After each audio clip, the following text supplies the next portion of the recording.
Vous avez décidé de faire de la plongée sous-marine pour la première fois. L'eau est claire, et le soleil illumine le fond marin. Vous prenez quelques selfies avec les poissons qui passent, quand soudain, l'océan devient sombre comme la nuit. Vous levez les yeux et...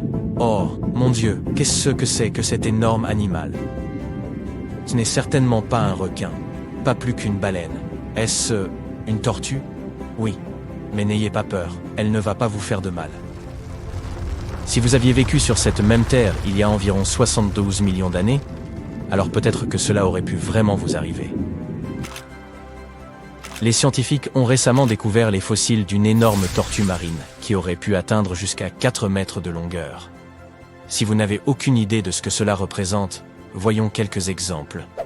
C'est la longueur moyenne d'un hippopotame, de 6 Golden Retrievers mis bout à bout, ou de 2 Michael Jordans empilés l'un sur l'autre. Le nom scientifique de cette tortue, la Leviathanochelisa enigmatica, est un hommage au monstre marin de légende connu sous le nom de Léviathan. Peut-être vous en souvenez-vous de vos cours de mythologie à l'école. Le Léviathan est censé être une créature mythique qui avalerait des navires entiers ou les marins considérés comme trop avides par la créature. Pouvez-vous imaginer être avalé par cette énorme tortue de mer? Moi, je passe mon tour. Les fossiles de cette gigantesque créature ont commencé à être excavés entre 2016 et 2021 dans le nord-est de l'Espagne. Le premier fossile a été localisé par un randonneur dans les Pyrénées espagnoles et il mesurait environ 20 cm de long. Le bassin de cette tortue mesurait à lui seul près de 90 cm. Il s'agirait très certainement de l'une des plus grosses tortues aujourd'hui, si elle ne s'était pas éteinte. Pour information, la plus grande tortue de mer vivante à l'heure actuelle peut atteindre jusqu'à 2 mètres de long, ce qui est déjà pas mal. Et maintenant, que diriez-vous d'un gigantesque scorpion préhistorique? Je parie que la plupart des gens ici ne sont pas de grands fans de ces créatures, d'autant qu'elles sont venimeuses. C'est pourquoi l'idée d'un scorpion aquatique mesurant près de 3 mètres de long pourrait être le cauchemar de certains. Disons simplement que s'il n'avait pas disparu il y a environ 400 millions d'années, les lacs et les rivières seraient des endroits beaucoup moins bucoliques pour les humains d'aujourd'hui. Ces gigantesques arachnides passèrent pour des prédateurs de premier ordre à leur époque, chassant tout, des poissons aux autres animaux, y compris de leur propre espèce. Aïe, j'ai la chair de poule rien que d'imaginer ces monstres. Devrions-nous remercier l'astéroïde qui a frappé notre planète dès maintenant ou plus tard dans la vidéo? Un autre animal préhistorique qui stupéfierait les humains s'il était encore vivant est le célèbre Megatherium, un paresseux de proportions gigantesques. On pense que cet énorme paresseux aurait pu atteindre jusqu'à 6 mètres de long, pour un poids de près de 360 kilos. Ces restes sont été retrouvés dans les forêts de las prairies d'Amérique du Sud. La créature avait pour habitude de se tenir sur ses deux pattes afin d'atteindre les feuilles des plus hautes branches. Ces paresseux géants avaient de longues griffes. Elles les aidaient à grimper aux arbres. Je dois bien admettre, je ne me pas très à l'aise en imaginant ces paresseux de la taille d'un éléphant grimper aux arbres. Oh, bien sûr, certains dinosaures feront partie de notre liste de créatures surdimensionnées. Mais avant cela, voici un fait amusant. Saviez-vous que certains dinosaures sont toujours vivants aujourd'hui? Les chercheurs ont déterminé que les oiseaux pouvaient être classés comme des théropodes. Des créatures redoutables telles que le tyrannosaure et le vélociraptor appartenaient à ce groupe. Je suis sûr que vous avez entendu ces noms bien plus tôt si vous avez regardé Jurassic Park. Le vélociraptor est ce dinosaure effrayant qui s'introduit dans les cuisines. Eh bien, ils ont évolué, ont gagné quelques plumes et se sont transformés en diverses espèces d'oiseaux que nous connaissons aujourd'hui. Cela signifie que n'importe quel oiseau, du dindon à la mésange, est un descendant direct des dinosaures.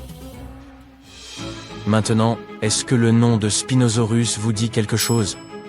Vous pouvez admirer cet énorme dinosaure dans certains musées aujourd'hui, ses fossiles, je veux dire. Le Spinosaurus était l'un des plus grands prédateurs terrestres à avoir foulé la Terre, ou plutôt, à avoir foulé la Terre et ses eaux, car les chercheurs pensent que ce dino était semi-aquatique. Il se nourrissait principalement de viande, ce qui signifie que les humains seraient des proies naturelles s'ils vivaient encore aujourd'hui. Ce dinosaure carnivore a vécu il y a environ 90 à 100 millions d'années. Il mesurait environ 18 mètres de long, 4 mètres de haut et pesait jusqu'à 22 tonnes. Sa tête avait une taille comparable à celle d'environ 8 boules de bowling et avait la forme de la gueule d'un crocodile. En gros, le Spinosaurus était un grand éléphant d'Afrique avec une bouille de croco. Je plaisante, mais ça aurait l'air marrant, n'est-ce pas? Un dinosaure bien plus attrayant était celui-ci, le Patagotitan majorum. Il est considéré comme le plus grand dinosaure qui ait jamais vécu sur notre planète. Ce qui le rendait si grand, c'était son cou extrêmement long et sa queue démesurée.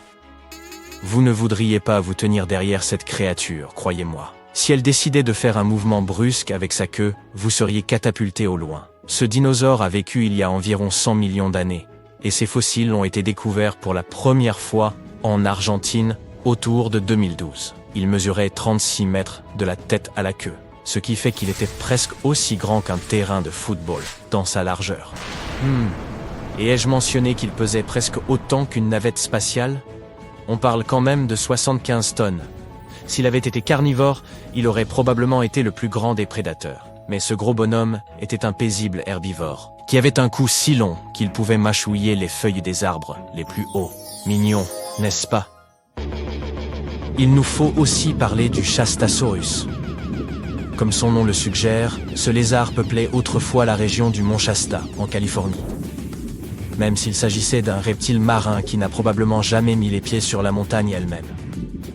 Ce dino mesurait en général 7 mètres de long, mais il existait une variété spécifique de cette espèce qui pouvait atteindre jusqu'à 21 mètres, soit la taille de la grande baleine bleue. Ce qui fait de lui le plus grand reptile marin à avoir jamais vécu. Un fait amusant à propos du Chastasaurus est que les scientifiques pensent qu'il n'avait pas de dents, ce qui signifie qu'il ne pouvait se nourrir que de proies à corps mou, comme les calamars, par exemple. Le prochain animal sur notre liste est justement la baleine bleue. Croyez-le ou non, le plus grand animal vivant sur Terre a en fait commencé petit. De nos jours, une baleine bleue adulte moyenne peut atteindre jusqu'à 30 mètres de long et peser jusqu'à 200 tonnes. C'est plus ou moins le poids de 40 éléphants réunis, ou de 30 tyrannosaures, ou de 250 personnes de taille moyenne. Les baleines bleues doivent consommer jusqu'à 500 millions de calories par jour pour alimenter ce corps. Ce sont, juste pour information, c'est l'équivalent de 30 000 Big Mac. Mais les baleines bleues n'ont pas toujours été aussi grandes. Elles ont en fait évolué à partir d'un mammifère à 4 pattes qui arpentait la Terre il y a environ 48 millions d'années. Leur ancêtre s'appelait Pachycetus et ne mesurait que 2 mètres de long. Voici un autre fait amusant. Pour pouvoir vivre dans l'eau comme elle le fait aujourd'hui, la baleine bleue a dû fournir un intense effort d'adaptation.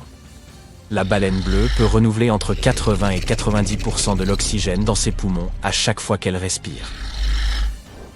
En comparaison, un humain n'en renouvelle que jusqu'à 15%. Cela permet à ces créatures de plonger jusqu'à 1 heure entière et d'atteindre une profondeur stupéfiante de 100 mètres. Les éléphants étaient destinés à faire partie de cette liste. Les éléphants d'Afrique sont actuellement les plus grands animaux terrestres de notre planète. Ils peuvent atteindre environ 4 mètres de haut et peser jusqu'à 7 tonnes. C'est assez petit si on les compare à d'autres animaux qui ont autrefois vécu sur Terre, n'est-ce pas? Mais si on place un humain d'environ 1,80 m à côté d'un éléphant, on voit bien qu'il n'est pas si petit que ça. Les éléphants d'Afrique sont plus grands que leurs proches parents, les éléphants d'Asie, et ils ont une espérance de vie similaire à celle des humains, jusqu'à 70 ans. Pokémon nous a peut-être tous fait un jour souhaiter que les salamandres soient de véritables dragons. Bien que ce ne soit pas le cas, elles peuvent quand même être fascinantes. Il existe une espèce géante de salamandre, qui est connue pour être le plus grand amphibien vivant. Elles peuvent atteindre la taille d'un humain de taille moyenne, soit 1,80 m. Je doute que ce soit une rencontre sous-marine très agréable. Laissez-moi vous présenter les petites terreurs de notre monde, les fourmis de feu. Lorsqu'elles piquent, elles injectent un venin susceptible de causer de graves problèmes. Pour la plupart des gens, c'est juste une sensation de brûlure et des cloques qui se forment. Mais pour d'autres, surtout ceux qui y sont allergiques, c'est une question de vie ou de mort. Ces fourmis établissent leur colonie juste sous nos pieds. Elles sont promptes à se rassembler et protègent farouchement leur nid. Elles ne font preuve d'aucune pitié envers les intrus. Leurs morsures sont évaluées à environ 1,2 sur l'échelle de la douleur des piqûres d'insectes de Schmidt, où 4 représente le maximum. Vous en ressortiriez sans doute secoué, mais la sensation demeure moins intense que lorsqu'une guêpe vous pique. Ces fourmis sont originaires des régions tropicales d'Amérique centrale et d'Amérique du Sud.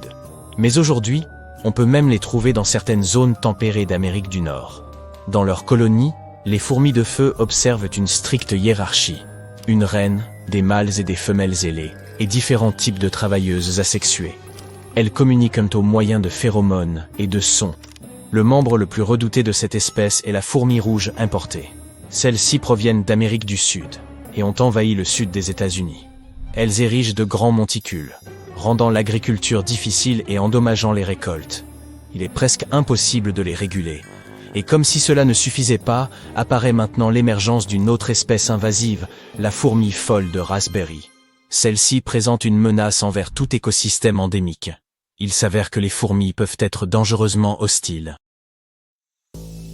Les chatoyants méloïdés figurent parmi les 10 insectes les plus dangereux au monde. Heureusement, ils ne sont pas mortels pour l'homme, à moins qu'ils ne nous attaquent en grand nombre. Toutefois, ils représentent une sérieuse menace pour les grands animaux tels que les chevaux.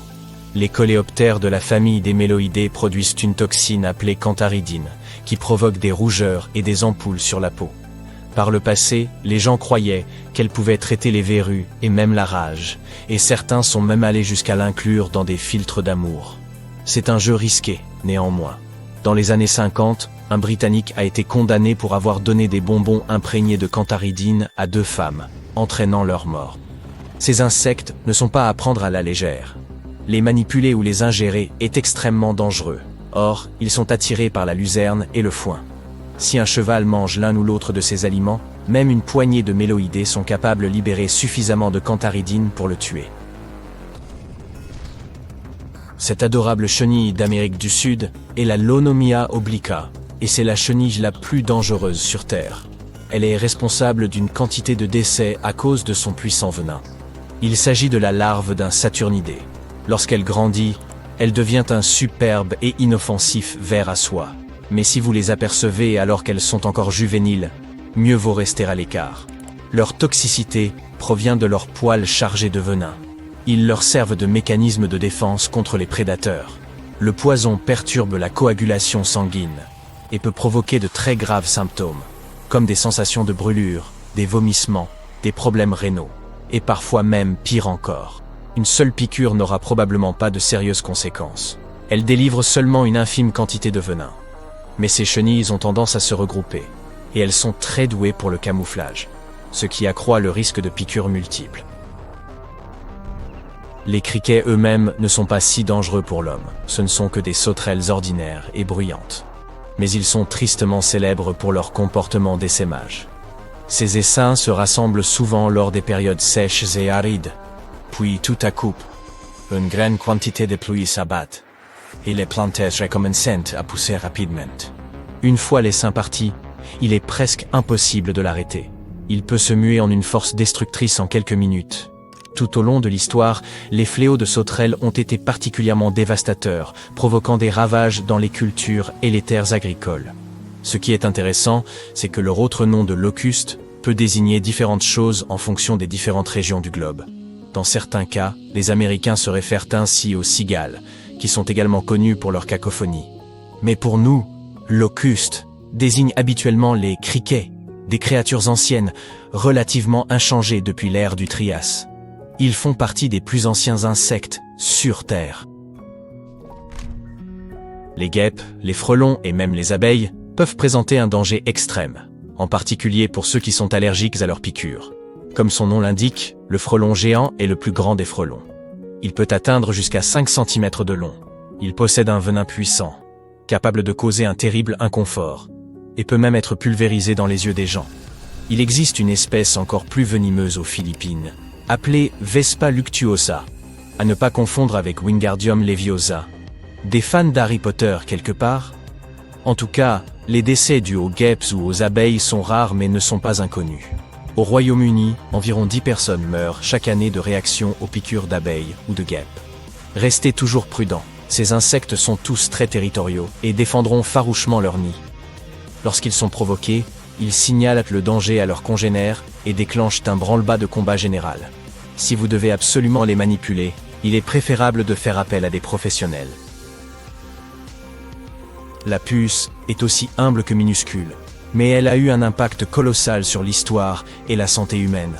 Ce ne sont pas seulement des parasites agaçants, elles sont des vecteurs notoires de diverses maladies et sont responsables de certaines des pires épidémies de toute l'histoire. Au XIVe siècle, je n'étais pas encore là à l'époque, et c'est tant mieux, car la peste bubonique a tué plus de 25 millions de personnes à travers l'Europe. Les puces ont joué un grand rôle dans sa propagation.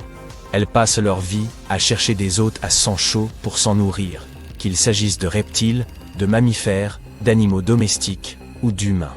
Malgré leur petite taille et l'absence d'ailes, elles compensent cela par une capacité de saut impressionnante. Elles peuvent bondir jusqu'à 1,80 m de haut et parcourir ainsi plus de 360 mètres dans les airs.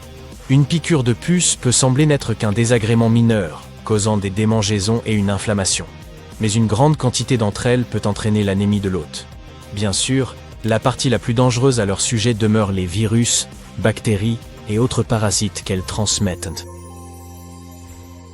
Les Triatominae vivent principalement dans les deux parties du continent américain, avec des populations plus petites en Afrique et en Asie. Elles sont particulièrement douées pour transmettre des bactéries, des virus et des parasites. L'un des parasites dont elles sont porteuses est le Trypanosoma cruzi. Il est responsable de maladies qui touchent des millions de personnes à travers le monde et qui font des milliers de victimes chaque année. Ce qui n'est pas anodin, c'est que les symptômes n'apparaissent souvent pas avant 10, 20 ou même 30 ans après avoir été piqués. Ils se manifestent généralement par une insuffisance cardiaque, des problèmes digestifs ou des troubles du système nerveux. Ces insectes sont de véritables vampires, qui vous sucent le sang et sont attirés par la respiration de leurs proies. Si vous respirez par la bouche, vous êtes soumissible de choix. Ce ne sont pas non plus les mangeurs les plus raffinés, mordant souvent de manière quasi incontrôlable, ce qui ne fait qu'ajouter au problème.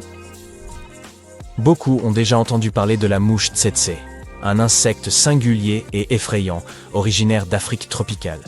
Ces mouches sont porteuses d'une des maladies humaines les plus dévastatrices, celle du sommeil.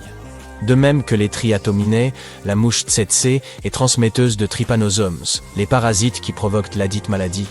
Elles acquièrent ce parasite à partir d'un hôte infecté ou celui-ci se développe à l'intérieur même du corps de la mouche. La maladie du sommeil ne frappe pas immédiatement. Après une piqûre, il faut 1 à 3 semaines pour que les symptômes apparaissent. Fièvre, maux de tête, douleurs articulaires et démangeaisons. À mesure que le mal progresse, il peut envahir le système nerveux, entraînant la confusion, l'insomnie et une perte d'équilibre. Sans traitement, il peut entraîner un coma suivi d'une issue fatale. Heureusement, la maladie du sommeil peut être traitée, et le nombre de pertes humaines tend à diminuer. La mouche tsetse a aussi une importance historique, sa présence ayant entravé l'expansion coloniale européenne en Afrique. Et la couronne de l'insecte le plus dangereux au monde revient aux moustiques. Ce n'est guère surprenant. Malgré leur petite taille, ils ont un impact colossal. Ils ne sont pas seulement responsables de plus de pertes humaines chaque année que tout autre animal, mais ils ont également laissé une marque indélébile sur l'histoire. Ces petits insectes ont joué un rôle dans l'ascension et la chute de civilisations entières. Ainsi, le paludisme a considérablement affaibli les anciennes civilisations grecques et romaines. Ce qui est intéressant, c'est que ce ne sont pas les moustiques eux-mêmes qui sont dangereux, mais encore une fois, leurs parasites. Bactéries et virus se transmettent par leurs piqûres. Ces horreurs volantes propagent ainsi un buffet entier de maladies. En plus du paludisme, on compte la fièvre jaune, qui, tout comme avec la mouche tsetse, n'a eu de cesse d'entraver les efforts de colonisation des régions tropicales. Le plus effrayant d'entre eux est le moustique anophèle. C'est le prédateur ultime du monde des insectes, responsable de plus de morts et de maladies que n'importe quel autre. Comment combattons-nous ces ennemis minuscules mais pourtant si puissants? Avec la prévention. Nous devons éliminer l'eau stagnante dans notre environnement immédiat et pratiquer des mesures de contrôle des moustiques. Il nous faut toujours avoir 2 coups d'avance pour nous protéger de ces dangereux insectes. Aux États-Unis, les gens sont victimes chaque année de 250 000 morsures humaines, de 400 000 morsures de chats et de 4,5 millions de morsures de chiens. Oui, nos adorables animaux nous attaquent souvent à l'improviste. Voici quelques exemples parmi les plus mignons et les plus féroces. Oubliez ces vidéos virales de gens qui enlacent des pandas. Ces mignonnes grosses bêtes peuvent être étonnamment dangereuses. Malgré leur look de dessin animé, ce sont des animaux sauvages et ils vous attaqueront s'ils se sentent menacés. Même un léopard des neiges évitera de déranger un panda adulte. Alors, si vous tombez un jour sur cet animal quelque part, gardez bien vos distances, surtout s'il a des petits. Les pandas sont passés d'un régime omnivore à un régime végétarien il y a quelques millions d'années. Mais ils ont toujours leurs dents de carnivores et leurs griffes pourraient sans mal déchirer votre tendre chair. Les scientifiques pensent que le régime strict de bambou des pandas pourrait contribuer à leur extinction.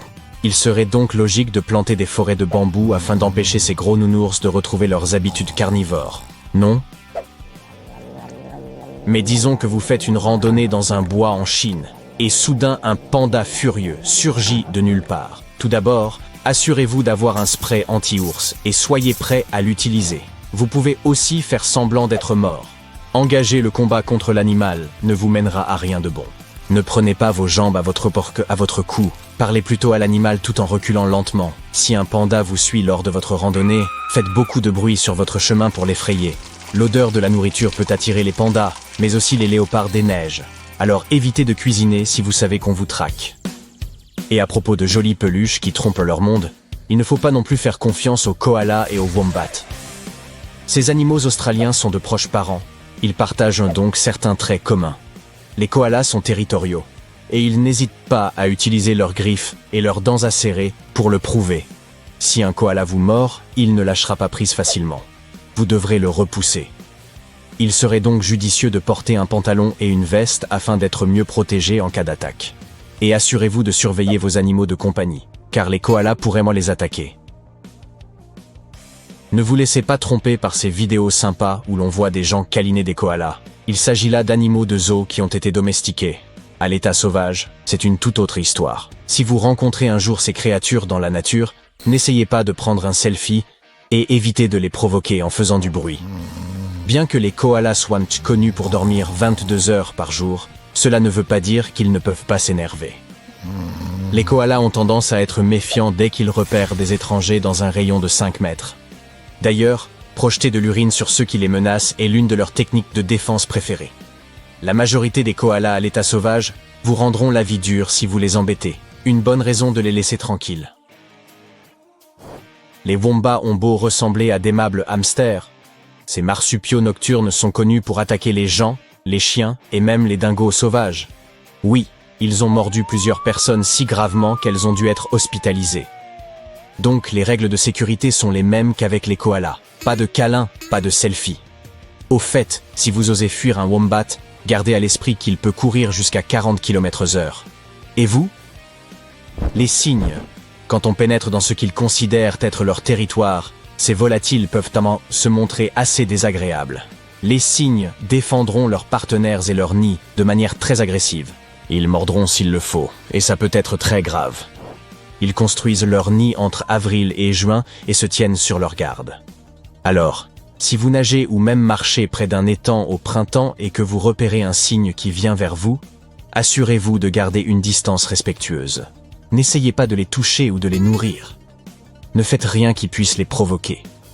Et ne vous approchez surtout pas de leur nid. Méfiez-vous du cygne muet, c'est un grand voyou dans le monde des oiseaux. Ces gars sont moins bavards que d'autres espèces de cygnes. Ils ne vous préviendront donc pas avant de s'attaquer à vous silencieusement. Si cela se produit, ne fuyez pas. Essayez de rester calme, ne tournez pas le dos aux cygnes et reculez lentement. Se protéger derrière une clôture ou un arbre est une très bonne idée. Vous pouvez aussi tromper le cygne en lui faisant croire que vous êtes un grand oiseau. Montrez-lui simplement votre parapluie ouvert ou un vêtement large qui ressemble à des ailes, si vous avez ça sur vous. Vous pourriez aussi tomber sur un cygne qui semblera avoir besoin de votre aide. Même si ça vous brise le cœur, vous devez éviter d'essayer de sauver l'oiseau tout seul. Parce que le cygne pourra percevoir votre aide comme une menace. Au lieu de l'aider, Le mieux est de prévenir les gardes forestiers qui prendront soin de l'animal de manière appropriée. Il existe de nombreuses histoires de dauphins qui sauvent des gens et sont mignons comme tout, mais ils peuvent être étonnamment dangereux, surtout à l'état sauvage. Même les requins évitent en général de se frotter à un dauphin de mauvaise humeur. Nager avec ces créatures souriantes est plus risqué que vous ne le pensez. Les dauphins peuvent s'amuser à vous pousser avec leur nez et leur corps puissant. Dans certains cas, ils peuvent décider de vous entraîner sous l'eau ou de vous mordre. Malheureusement, tout le monde ne survit pas à de telles rencontres. Alors, comment distinguer un dauphin gentil d'un méchant? Tout d'abord, si le dauphin est sauvage, ne tentez jamais de le nourrir, de le caresser ou de jouer avec lui. Si vous les voyez claquer leurs mâchoires, chasser, claquer leur queue sur l'eau, ou même cracher des bulles, dites-vous bien qu'ils ne sont pas là pour rigoler. Si vous faites un jour du kayak ou que vous nagez près d'un dauphin agressif, fuyez la zone aussi vite que possible. Vous voulez voir l'une des créatures les plus matures, les plus venimeuses de la Terre? Eh bien la voici. Difficile de résister à l'envie de mettre ce petit gars coloré sur votre paume pour prendre une jolie photo. Mais ça pourrait être votre dernière séance.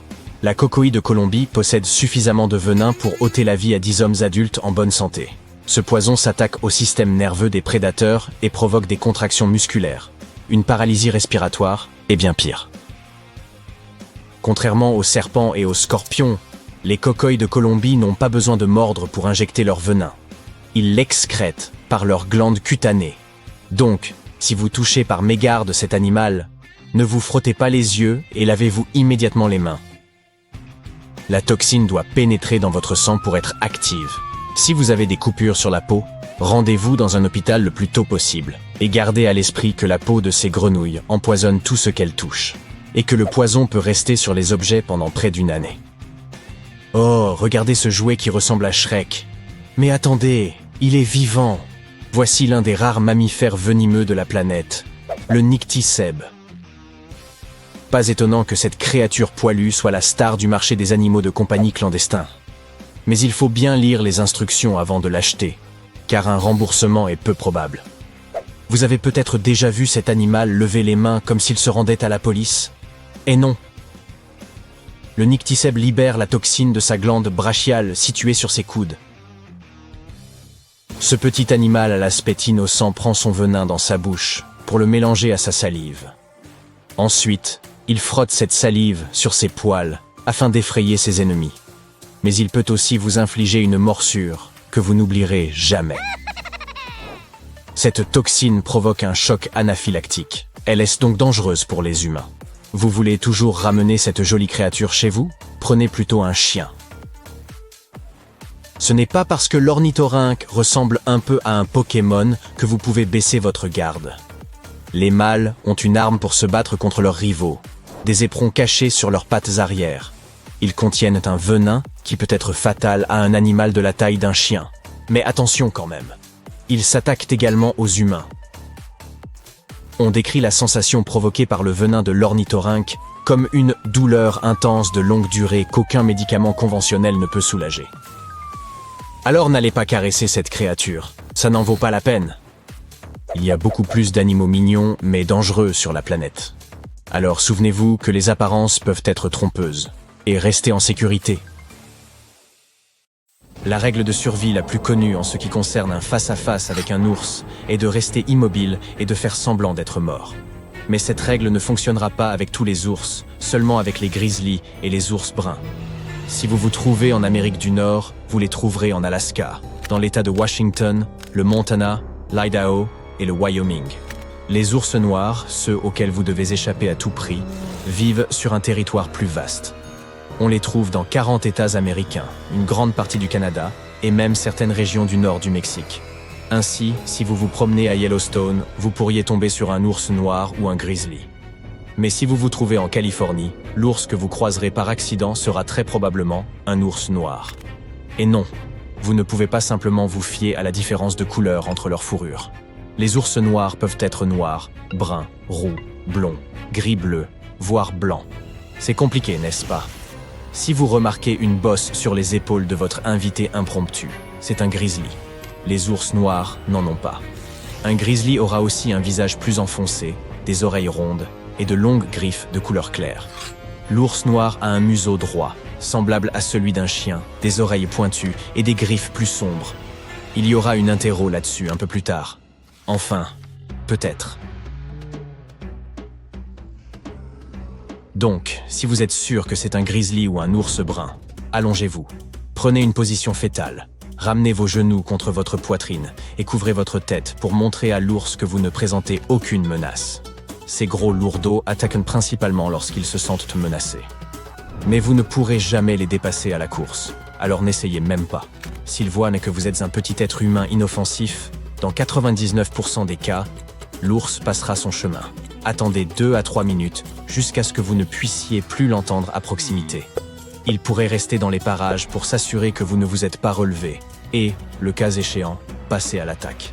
Si vous êtes paré pour une telle urgence et que vous avez un spray anti-ours sur vous, enlevez le clip de sécurité lorsque l'animal est à environ 5 mètres et vaporisez-en l'ours. Visez légèrement en dessous de son visage.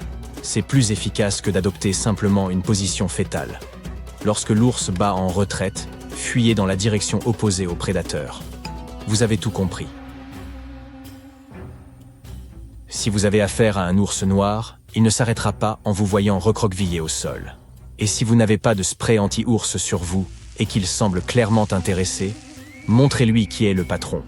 Jetez-lui des pierres ou vos affaires et criez bien fort, applaudissez, faites-vous paraître plus grand en levant haut les bras et en agitant votre veste, grimpez sur un rocher ou sur une souche. Faites tout ce que vous pouvez pour l'effrayer.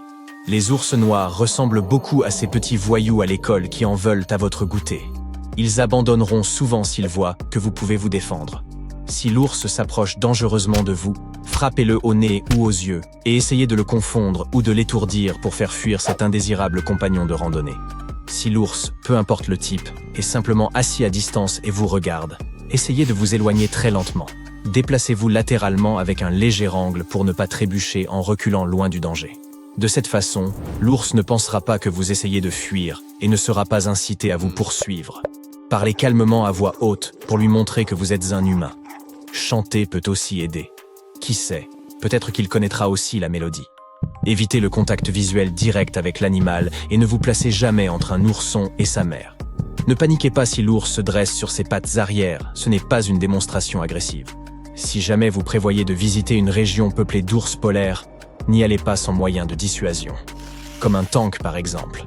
Les ours polaires mâles en bonne santé pèsent une demi-tonne, mesurent 2 mètres dressés sur leurs pattes arrière et peuvent pourchasser leur proie jusqu'à 40 km/h.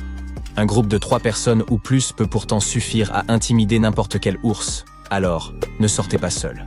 Promenez-vous avec d'autres personnes et parlez fort pendant votre randonnée pour signaler que vous êtes un groupe d'humains. N'oubliez pas que tous les ours polaires ne sont pas des prédateurs désireux de faire de vous leur déjeuner. Certains d'entre eux vaquent simplement à leurs occupations.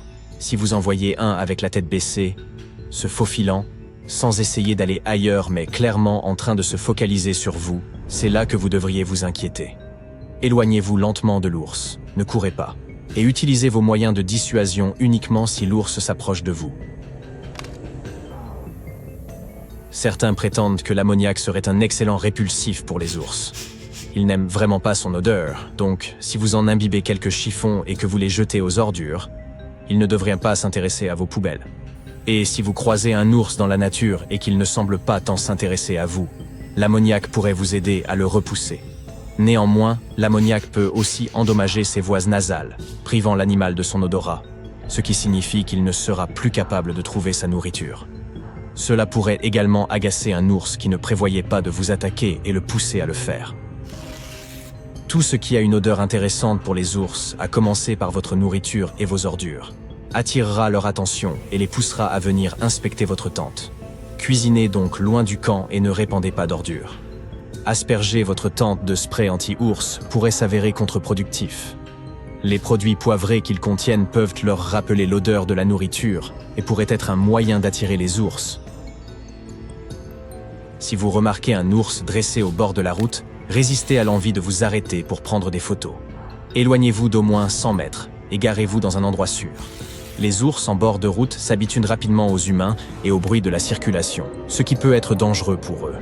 Et ils sont plus susceptibles de s'approcher des campings et des aires de pique-nique en quête de nourriture humaine.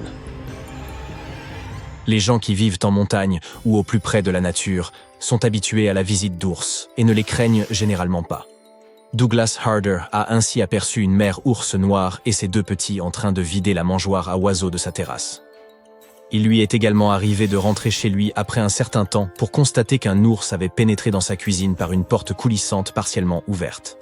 L'intrus avait griffé un mur et chippé quelques friandises avant de s'enfuir. Harder venait juste de finir de nettoyer après l'ours, quand un ourson a poussé la tête à travers sa chatière. Ces photos sont devenues virales en ligne. Kristen Jones, quant à elle, rendait visite à ses parents en Caroline du Nord et avait décidé de faire du yoga sur la rive d'un lac à proximité. Elle portait des écouteurs et n'a pas entendu l'ours s'approcher d'elle par derrière. Soudain, elle a senti quelqu'un renifler et lécher son cou. Elle pensait que c'était le chien de ses voisins et a tendu le bras pour le caresser, ce qui a effrayé l'animal. Kristen a réussi à prendre quelques photos de l'ours en train de s'enfuir, bien que personne n'ait cru à l'histoire de cette léchouille.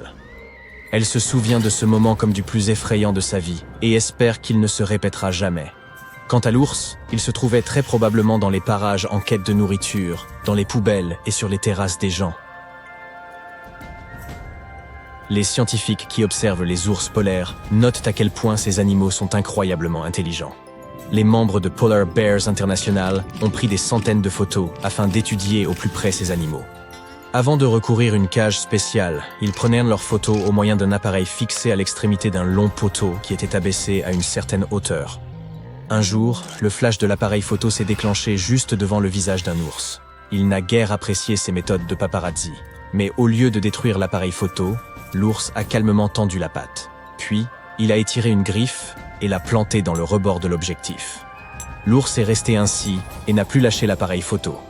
Le photographe avait beau essayer de remonter le poteau, c'était peine perdue. Après 15 bonnes minutes, le plantigrade a levé les yeux vers lui et a finalement lâché prise. On aurait dit qu'il essayait d'envoyer le message clair de ne plus jamais utiliser de flash sur lui. Si un chien à l'air agressif s'approche de vous, n'hésitez pas à crier le plus fort possible. Cela établira votre domination et effraiera l'animal. Oui, c'est bien un mythe répandu. Et non, ça ne vous aidera pas si vous rencontrez un chien qui semble vouloir vous attaquer. La meilleure solution dans cette situation plutôt effrayante est de rester immobile et d'éviter tout contact visuel direct avec l'animal. Vous ne devriez surtout pas courir, cela pourrait seulement encourager le chien à vous poursuivre. Et si l'animal attaque, tombez au sol et roulez-vous en boule en protégeant votre tête et votre cou avec vos mains. Mais que faire si vous tombez sur un autre représentant bien plus dangereux de la famille des canidés, comme un loup? La fuite ne vous sauvera pas. Les loups sont beaucoup plus rapides que les humains, surtout en forêt. De plus, dès que vous commencez à courir, l'instinct de chasseur du loup s'éveille immédiatement. Au lieu de cela, maintenez un contact visuel avec l'animal en tout temps et ne lui tournez jamais le dos. En tentant de fuir, assurez-vous que le loup reste devant vous. Si le prédateur finit par se trouver derrière, ses instincts le pousseront à attaquer. Alors, reculez lentement tout en faisant face à l'animal. Vous avez peut-être entendu dire que si vous avez été mordu par un serpent, vous devriez appliquer de l'ail sur la zone de la morsure. Encore une idée reçue. L'ail n'a absolument aucun effet sur le venin de serpent. Au lieu de cela, essayez de vous souvenir de la couleur et de la forme du serpent. Cela peut aider les médecins à traiter la morsure et à déterminer quel antivenin est nécessaire. Par ailleurs, tâchez de rester aussi immobile et aussi calme que possible. Cela peut ralentir la propagation du venin. Et bien sûr, sollicitez immédiatement une aide médicale. Si vous voyez un ours tomber au sol et faites semblant d'être mort. Malheureusement, cela ne fonctionne pas toujours de cette manière. Tout d'abord, vous devez montrer à l'animal que vous n'êtes pas une proie. N'émettez pas de sons aigus et ne criez pas, car de cette façon, vous pourriez encore plus agacer le plantigrade. Si vous agitez vos bras, faites-le lentement. Si vous choisissez d'apaiser l'ours, faites-le d'une voix basse et calme. Sans détourner les yeux de l'animal, commencez à vous déplacer latéralement. Cela vous empêchera de trébucher et de tomber. Ne vous précipitez pas et ne vous enfuyez pas non plus. Bien qu'à première vue, les ours puissent sembler lourdeaux et maladroits, ils sont d'étonnamment bons sprinteurs. De plus, ces animaux aiment traquer leur proie. C'est pourquoi, si un ours vous charge, arrêtez tout à fait de bouger. Il existe une idée répandue selon laquelle les abeilles ne pourraient piquer qu'une seule fois. Mais, en réalité, le problème est que le dard des abeilles est barbelé et peut facilement se ficher dans la peau de leur victime. Le dard reste coincé. L'abeille ne peut pas se libérer et ne survit généralement pas à un tel accrochage. Vous devez vous souvenir que les abeilles protégeront leur ruche quoi qu'il arrive. Et elles peuvent vous piquer même si vous ne faites que passer à côté.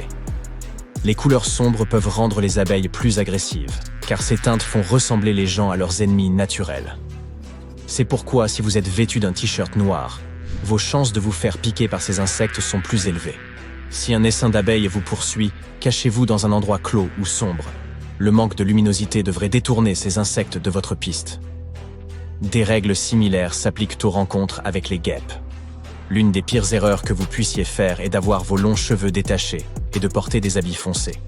Les guêpes sont attirées par les objets sombres en mouvement, et vos vêtements ainsi que vos cheveux répondent parfaitement à cette description. Alors, si vous soupçonnez que vous pourriez tomber sur des guêpes, portez des vêtements de couleur claire et attachez vos cheveux en queue de cheval ou en chignon.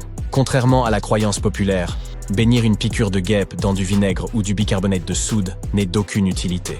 Au lieu de cela, appliquez de la glace sur la zone affectée. Les gorilles sont surnommés les rois de la jungle, et ce n'est pas sans raison. Ce sont des animaux dominateurs qui ont tendance à protéger leur famille et leur territoire. Ils ne vous attaqueront normalement pas si vous vous comportez poliment. Ainsi, lorsque vous rencontrez un gorille, asseyez-vous. De cette façon, vous n'aurez pas l'air grand et menaçant en surplombant l'animal. Essayez de ne pas faire de bruit fort et évitez le contact visuel direct. En cas d'attaque ou d'approche, roulez-vous en boule. Les gorilles sont de fières créatures, et en règle générale, ils n'attaquent pas les faibles et les sans défense. Étonnamment, un kangourou sauvage peut aussi représenter une sérieuse menace pour l'homme.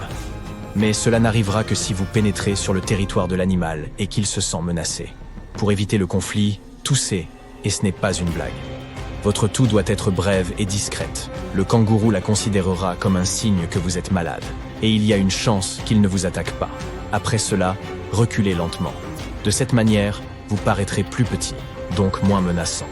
Ne vous retournez pas et ne courez pas non plus. Cela ne ferait que provoquer l'animal. Souvenez-vous que les kangourous sont d'excellents sauteurs, capables de vous rattraper en quelques instants. Et bien sûr, il nous faut parler des requins. La bonne nouvelle est que sur plusieurs centaines d'espèces de requins existant sur Terre, seule une douzaine environ s'en prend aux humains. Mais si un requin s'intéresse à vous, il sera extrêmement difficile de vous échapper. Pour ne pas attirer les requins, évitez que du sang ou d'autres fluides corporels ne se retrouvent dans l'eau. Les requins peuvent en sentir l'odeur sur de très grandes distances. De plus, lorsque vous allez nager, retirez vos bijoux brillants ou autres accessoires réfléchissants. Les requins sont attirés par les choses qui brillent parce qu'ils les confondent avec les écailles des poissons. Ne tournez pas le dos à ce prédateur. Et n'essayez pas de vous enfuir en paniquant. Vous ne feriez que ressembler à une proie de cette façon. Déplacez-vous lentement. Frapper l'animal dans les yeux ou les branchies peut seulement le mettre plus en colère et le rendre plus déterminé à attaquer. Au lieu de cela, tâchez plutôt de faire des boules. Elles sont trop bruyantes pour les requins, et ces animaux ne les apprécient guère. Si vous croisez un sanglier sauvage, ce serait une erreur d'essayer de lui échapper en sautant dans l'eau. Il se trouve que les sangliers sont de bons nageurs, qui peuvent facilement vous poursuivre s'ils se sentent menacés. Au lieu de cela, commencez à siffler ou à chanter si vous apercevez un sanglier sauvage qui se promène non loin de vous. Si vous vous retrouvez nez à nez avec un lion, maintenez un contact visuel avec l'animal. Ne tournez pas le dos et ne détournez pas les yeux. Cela donnerait au prédateur le temps d'attaquer. Essayez de paraître plus imposant que vous ne l'êtes réellement. Levez vos bras et agitez votre veste. Si vous paraissez grand et menaçant, l'animal tâchera d'éviter la confrontation. Parlez au lion d'une voix raisonnablement forte et confiante. Ce comportement n'est pas typique d'une victime. Vous déconcerterez le prédateur et il vous percevra comme une présence énervante qu'il vaut mieux éviter. Les éléphants sont des animaux intelligents et plutôt amicaux, mais ils sont également connus pour attaquer les gens. C'est particulièrement vrai pour les éléphantes accompagnées de leurs petits. Si vous vous retrouvez face à un éléphant, prêtez attention à son langage corporel. Si sa trompe est enroulée et ses oreilles rejetées vers l'arrière, cela signifie qu'il pourrait essayer de vous attaquer et de vous écraser. Si l'animal s'approche, ne courez pas. Essayez de trouver quelque chose qui puisse servir de barrière entre vous et l'éléphant. Cela peut être un rocher ou un arbre. Les rhinocéros ont une mauvaise vue, c'est pourquoi il est facile de les effrayer et de les pousser à attaquer. Ces animaux peuvent atteindre les 60 km/h, et il est donc vraiment difficile de leur échapper. La manière la plus efficace d'échapper à un rhinocéros est de se cacher derrière un arbre. C'est un sérieux obstacle pour l'animal. Il est également peu probable qu'il vous poursuive à travers les buissons ou les hautes herbes.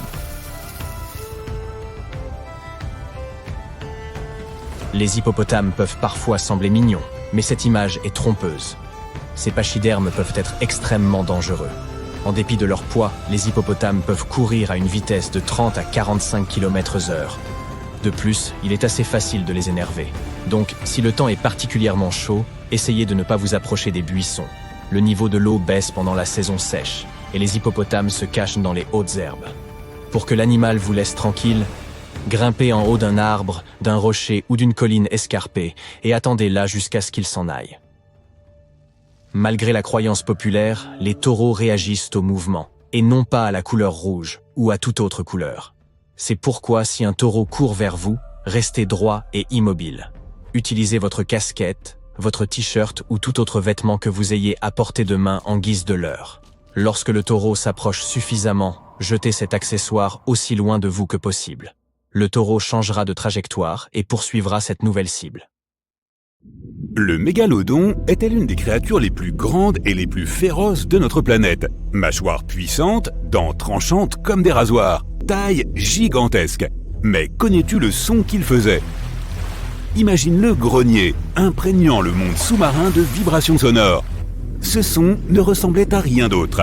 Le mégalodon ne poussait pas de cris, c'était un requin et ils n'ont pas d'organes producteurs de son. C'était un danger muet, mais malgré cela, tu aurais quand même pu l'entendre. Imagine-toi sous l'eau, lève la main et baisse-la rapidement.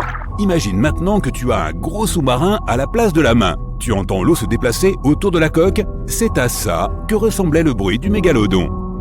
Quand ce monstre montait à la surface et ouvrait ses mâchoires, cela faisait le bruit d'une chute d'eau. Ce requin géant nageait à grande vitesse. Quand l'eau passait à travers sa bouche et ses branchies, on aurait dit une rivière qui coulait, un puissant torrent. Le mégalodon ne produisait pas de son à part celui de l'eau qui coule. D'autres anciens poissons pouvaient émettre des sons, mais on les entendait à peine. Je ne parle pas des baleines, dauphins et de leurs ancêtres, car ce sont des mammifères. Les poissons communiquaient sur des fréquences inaudibles à l'oreille humaine. Certains ont encore cette capacité. Mais dans l'ensemble, l'océan était et reste un endroit plutôt silencieux. Allons donc sur les terres anciennes pour écouter quel genre de son y était produit. Grâce aux technologies modernes, les scientifiques peuvent recréer les sons que produisaient de nombreuses espèces disparues. En utilisant des scanners, ils ont découvert que certains dinosaures possédaient des systèmes complexes de petits trous dans le crâne qui leur permettaient de produire un large éventail de sons et de réguler la température de leur corps. Et on a réussi à les recréer. Le Végavis, un ancien oiseau qui vivait il y a 79 à 145 millions d'années, émettait un cri similaire à celui de certains oiseaux de basse-cour comme le canard et l'oie. Mais cette créature le faisait de manière bien plus effrayante. Les scientifiques l'ont découvert grâce à un fossile de syrinx trouvé en 2016 en Antarctique. Il s'agit du plus ancien organe vocal connu au monde. Il aidait le Végavis à produire un double cancadement. Imagine une oie et un canard qui crient et démultiplient le volume. C'est à ça que ressemblait son cri. Les autres reptiles volants, comme le ptérodactyle, ne pouvaient pas crier comme le mégavis, car ils n'avaient pas de syrinx. Ces monstres ailés pouvaient grogner, siffler et claquer du bec, et c'était déjà bien efficace. Prends n'importe quel grand joueur de basket. Le crâne du ptérodactyle était légèrement plus grand. Imagine le bruit que faisait le dinosaure lorsqu'il faisait claquer un tel bec. Cela devait suffire à effrayer les autres créatures. Tu sais sans doute le bruit que faisait un tyrannosaure grâce au film, et tu reconnaîtrais parmi des milliers son rugissement semblable à un bruit de tronçonneuse, d'aspirateur et de corne de brume. Eh bien, ce rugissement n'est pas vraiment proche du vrai son que ce monstre pouvait émettre. Grâce aux technologies modernes et à des fossiles bien conservés, les scientifiques ont réussi à simuler le cri de ce titan. Imagine-toi en train de télécharger des données de T-Rex dans un programme et que tu te prépares à entendre son rugissement terrifiant. Tu appuies sur lecture et Ça ressemble à un gazouillement. Le cri du Tyrannosaurus rex était plus semblable à celui d'un oiseau et non d'un mammifère. Mais ce n'était pas juste un cri. Il utilisait ses narines pour crier, et pas sa gueule. Un bourdonnement sortait de sa poitrine et ressemblait à une sirène avec plus de basse. Ça avait l'air bien plus intimidant que ce qu'on voit dans les films. C'était plus fort que toutes les trompettes d'un orchestre symphonique réuni. Et il le faisait uniquement à travers le nez. On ne sait pas avec certitude s'il pouvait rugir ou non par la gueule. On peut aussi entendre le son des dinosaures à long cou dans les films. Leurs cris étaient similaires à ceux des éléphants. Quelque chose entre un saxophone et un klaxon de voiture. Mais en fait, ces grandes créatures chuchotaient. Presque tous les mammifères émettent des sons grâce au nerf laryngé. Ce nerf descend le long du cou, puis contourne les vaisseaux sanguins de la poitrine et revient au larynx.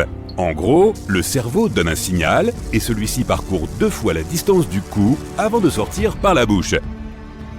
Souviens-toi du long cou de ces dinosaures. Il faisait la hauteur d'un immeuble de 5 étages. Mais le signal vocal devait parcourir l'équivalent de 10 étages. Cela prenait beaucoup de temps, ce qui affectait leur rugissement. Donc, quand ils voulaient émettre un son, ils sifflaient simplement comme pourrait le faire une vipère géante.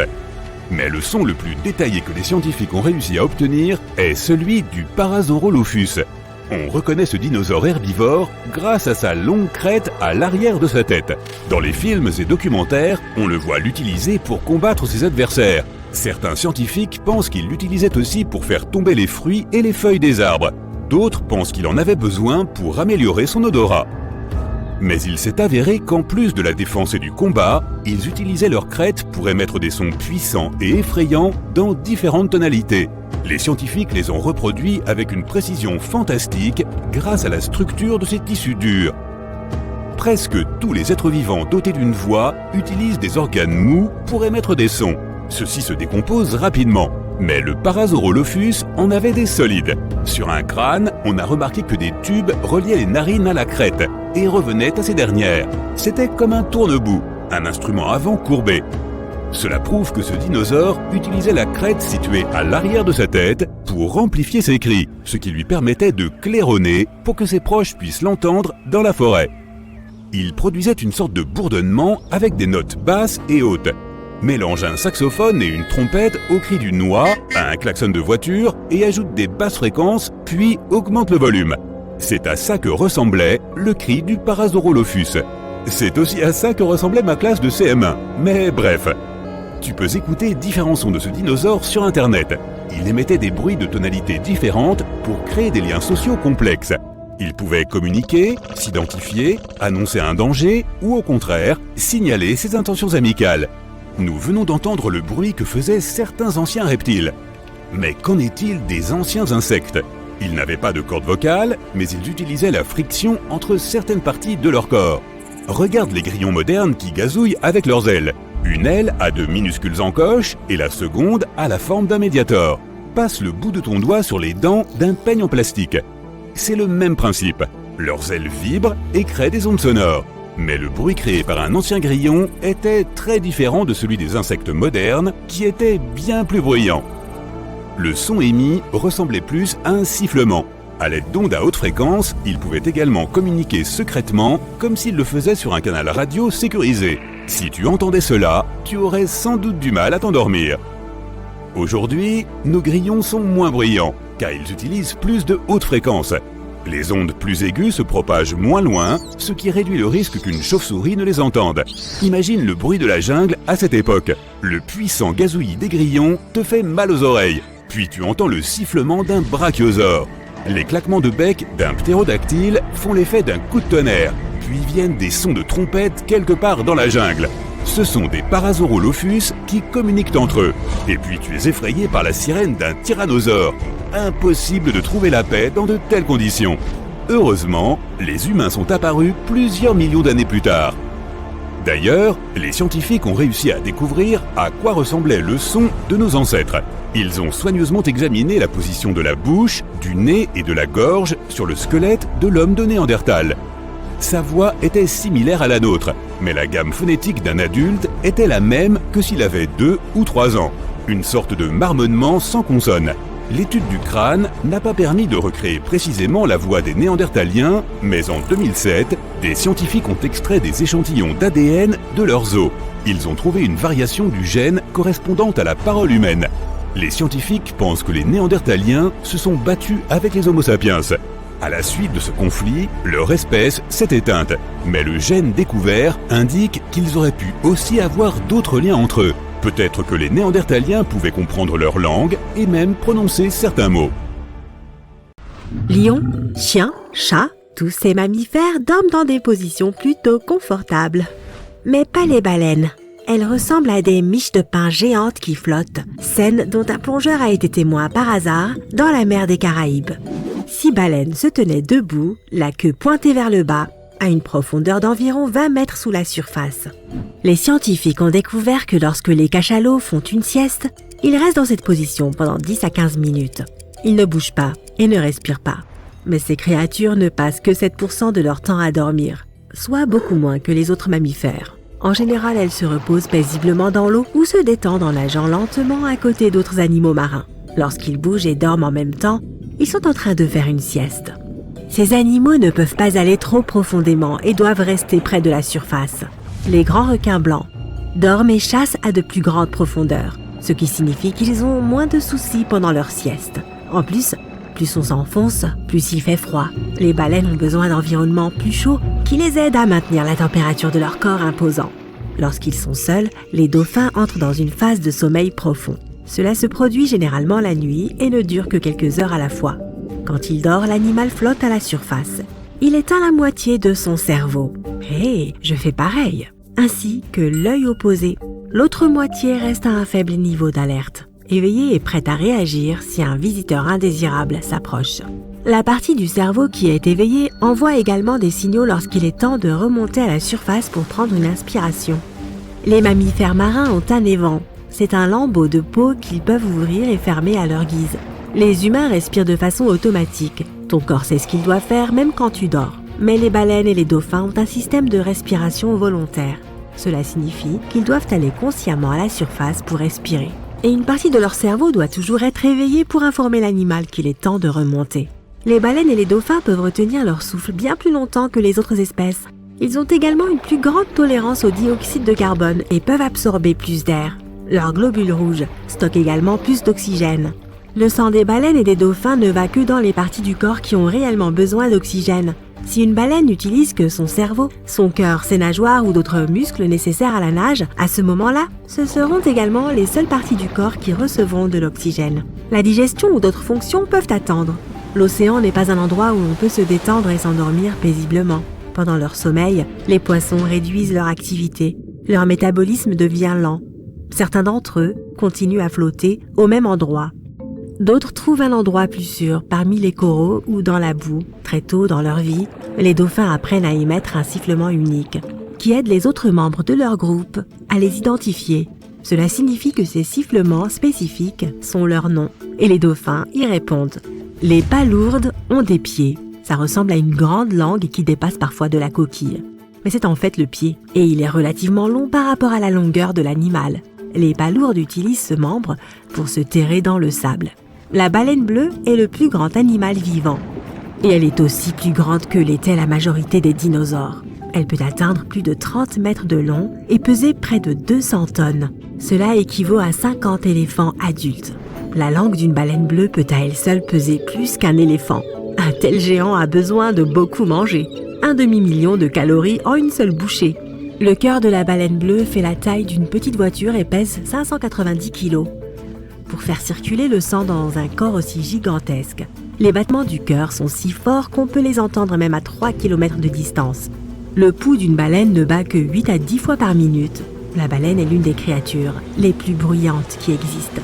Son cri peut atteindre 180 décibels, ce qui est aussi fort qu'un avion à réaction. Près de 95% du corps de la méduse est constitué d'eau. À titre de comparaison, le corps humain est composé à 60% d'eau. Ce n'est probablement pas une surprise, puisque les méduses n'ont pas de cœur, de sang, d'yeux ou de cerveau. Les autres 5% du poids de leur corps sont constitués de protéines, de muscles et de cellules nerveuses. Les méduses existent depuis plus de 500 millions d'années. Elles sont donc plus anciennes que les dinosaures. Ces créatures n'ont pas beaucoup changé et les méduses d'aujourd'hui ressemblent beaucoup à leurs ancêtres. Ces créatures vivent dans l'océan, mais en 1991, plus de 2000 polypes de méduses ont été emmenés dans l'espace. Les scientifiques voulaient voir comment elles réagiraient dans un environnement sans gravité. Les méduses se sont reproduites et ont créé 60 000 nouveaux polypes. Mais malheureusement, ceux-ci ne pouvaient pas fonctionner normalement après leur retour sur Terre. Une espèce de méduse peut littéralement vivre éternellement. Quand elle vieillit, la créature descend au fond de la mer pour redevenir un polype. Et ce polype se transforme en une nouvelle méduse avec le même génome. Les requins du Groenland peuvent vivre 500 ans. Il s'agit d'un animal dont la durée de vie est presque la plus longue connue de tous les vertébrés. Les cachalots sont des créatures sociables qui passent leur vie entourées de leur famille. Ces animaux se soutiennent mutuellement et ont des amis proches dont ils se souviennent bien, même s'ils ne se voient pas pendant longtemps. Les anguilles électriques ont de petits yeux qui ne sont pas très efficaces dans les environnements sans lumière. Elles se fient donc surtout à leurs organes électriques. Ceux-ci sont constitués de 6000 cellules. Les anguilles les utilisent pour stocker de l'énergie comme des batteries. Ces créatures utilisent l'électricité comme les chauves-souris utilisent leur radar ou les dauphins leur sonar. Une anguille peut également produire suffisamment d'électricité pour alimenter un panneau d'ampoule électrique. Il existe un petit poisson archer tropical qui peut apprendre à reconnaître les visages humains. Ce poisson a la capacité intéressante de cracher de petits jets d'eau par sa bouche. Les chercheurs ont montré au poisson les images de 2 visages différents placés côte à côte. L'un était inconnu, l'autre familier. Le poisson était censé cracher de l'eau sur le visage familier. La créature a fait le bon choix dans plus de 80% des cas. Chaque année en hiver, les grands requins blancs qui vivent le long de la côte californienne disparaissent. C'est comme s'ils prenaient des vacances pendant 30 à 40 jours. Les animaux se rendent à un point situé à mi-chemin entre Hawaï et le Mexique. Ils le font pour se nourrir, se détendre ou passer du temps avec leurs potes d'autres régions. L'endroit est maintenant appelé le Café des requins blancs. Certains types de requins, comme les macos, les requins baleines ou les requins blancs, respirent d'une manière très spécifique. Cela les oblige à nager sans arrêt. Ils doivent également se déplacer rapidement et avec la bouche ouverte. Ainsi, l'oxygène peut entrer et atteindre leurs branchies. Les éponges ou spongiaires font partie des animaux les plus primitifs. Ils sont immobiles, n'ont pas de bouche, d'yeux, d'os, de cerveau, de cœur, de poumons, ni tout autre organe. Et pourtant, ils sont vivants. Il existe une licorne des mers. C'est un animal appelé narval. Sa corne est en fait une dent qui peut atteindre 3 mètres de long. Les lamantins, également appelés vaches de mer, sont des parents éloignés des éléphants. Leur poids peut atteindre 450 kg. Ces créatures sont végétariennes et ont besoin de manger chaque jour environ 10% de leur poids total. C'est beaucoup de salade marine. Dans certains cas, les lamantins partagent l'espace avec les alligators. Mais ils s'entendent plutôt bien. Tu peux même trouver une photo de Floride où un alligator monte sur le dos d'un lamantin. Les poissons-grenouilles ont des nageoires spéciales qui aident ces créatures à marcher sur le sable. Elles sont très utiles dans les eaux peu profondes. Un solénostomidé ou poisson fantôme est difficile à voir, mais une fois que tu l'as repéré, tu vas être très surpris. Sa tête représente plus de 40% de son corps. Les crabes n'ont pas envie de perdre du temps avec des formalités telles que mettre la nourriture dans leur bouche. C'est pourquoi ils la goûtent avec leurs pattes, là où se trouvent leurs papilles gustatives. Les iguanes marins sont les seuls lézards de notre planète qui aiment passer du temps dans l'océan, même s'ils vivent principalement sur Terre. Ce sont des herbivores qui se nourrissent dans les eaux peu profondes et nagent comme des serpents. Les iguanes utilisent leurs longues griffes pour s'accrocher au fond lorsqu'ils ont besoin de manger. Les tortues vertes peuvent parcourir plus de 12 250 km lors de leur migration. Elles essayent de trouver l'endroit idéal pour pondre leurs œufs. Les pingouins volent en quelque sorte lorsqu'ils sont sous l'eau, atteignant une vitesse de 40 km/h. Il y a plus de 500 millions d'années, c'est ce que j'ai entendu, moi je n'étais pas là à l'époque, les vers d'eau profonde et les humains avaient un ancêtre commun. Nous partageons donc encore 70% de nos gènes avec ces créatures. Et avec les étoiles de mer, les calmars et les pieuvres. L'océan couvre plus de 70% de notre planète et plus de 80% de celui-ci est inexploré. Plus d'1 million d'espèces y vivent. Mais il n'y a pas que des animaux. 3 millions d'épaves reposent au fond de l'océan, recelant de mystérieuses histoires. Beaucoup d'entre elles restent encore à découvrir. Il existe des requins qui brillent dans le noir. Par exemple, les requins-houles. Ils vivent dans les profondeurs sombres de l'océan, à près de 518 mètres sous la surface. Personne ne sait exactement pourquoi, mais ils émettent une lueur fluorescente que seuls les autres requins houles peuvent voir. Les scientifiques ont détecté cette lueur en utilisant des filtres qui bloquent la lumière jaune. Ils pensent que cela pourrait être le moyen pour ces gros poissons de communiquer avec leurs copains. Cette lueur aide ces requins à combattre les infections au niveau microbien. Les vachers ont des mots de passe secrets qu'ils utilisent pour se reconnaître entre eux. Il s'agit d'un type spécifique d'oiseaux parasites puisqu'ils pondent leurs œufs dans les nids d'autres espèces d'oiseaux. Les jeunes vachers ont un mécanisme interne qui leur permet de reconnaître le chant de leur espèce comme une sorte de mot de passe secret que seuls connaissent. C'est ainsi qu'ils parviennent à trouver d'autres oiseaux de leur espèce. Un grizzly a une force de morsure incroyablement forte. Il peut sembler mignon, mais si tu t'approches de ce grand gaillard, tu ferais mieux de rester hors de portée de ses griffes tranchantes et surtout de sa gueule. Sa force de morsure est de plus de 8 millions de pascal, ce qui signifie qu'il peut broyer une boule de bowling. Certains animaux ont de grosses rayures épaisses, d'autres sont plus superficielles. Les tigres font partie du premier groupe.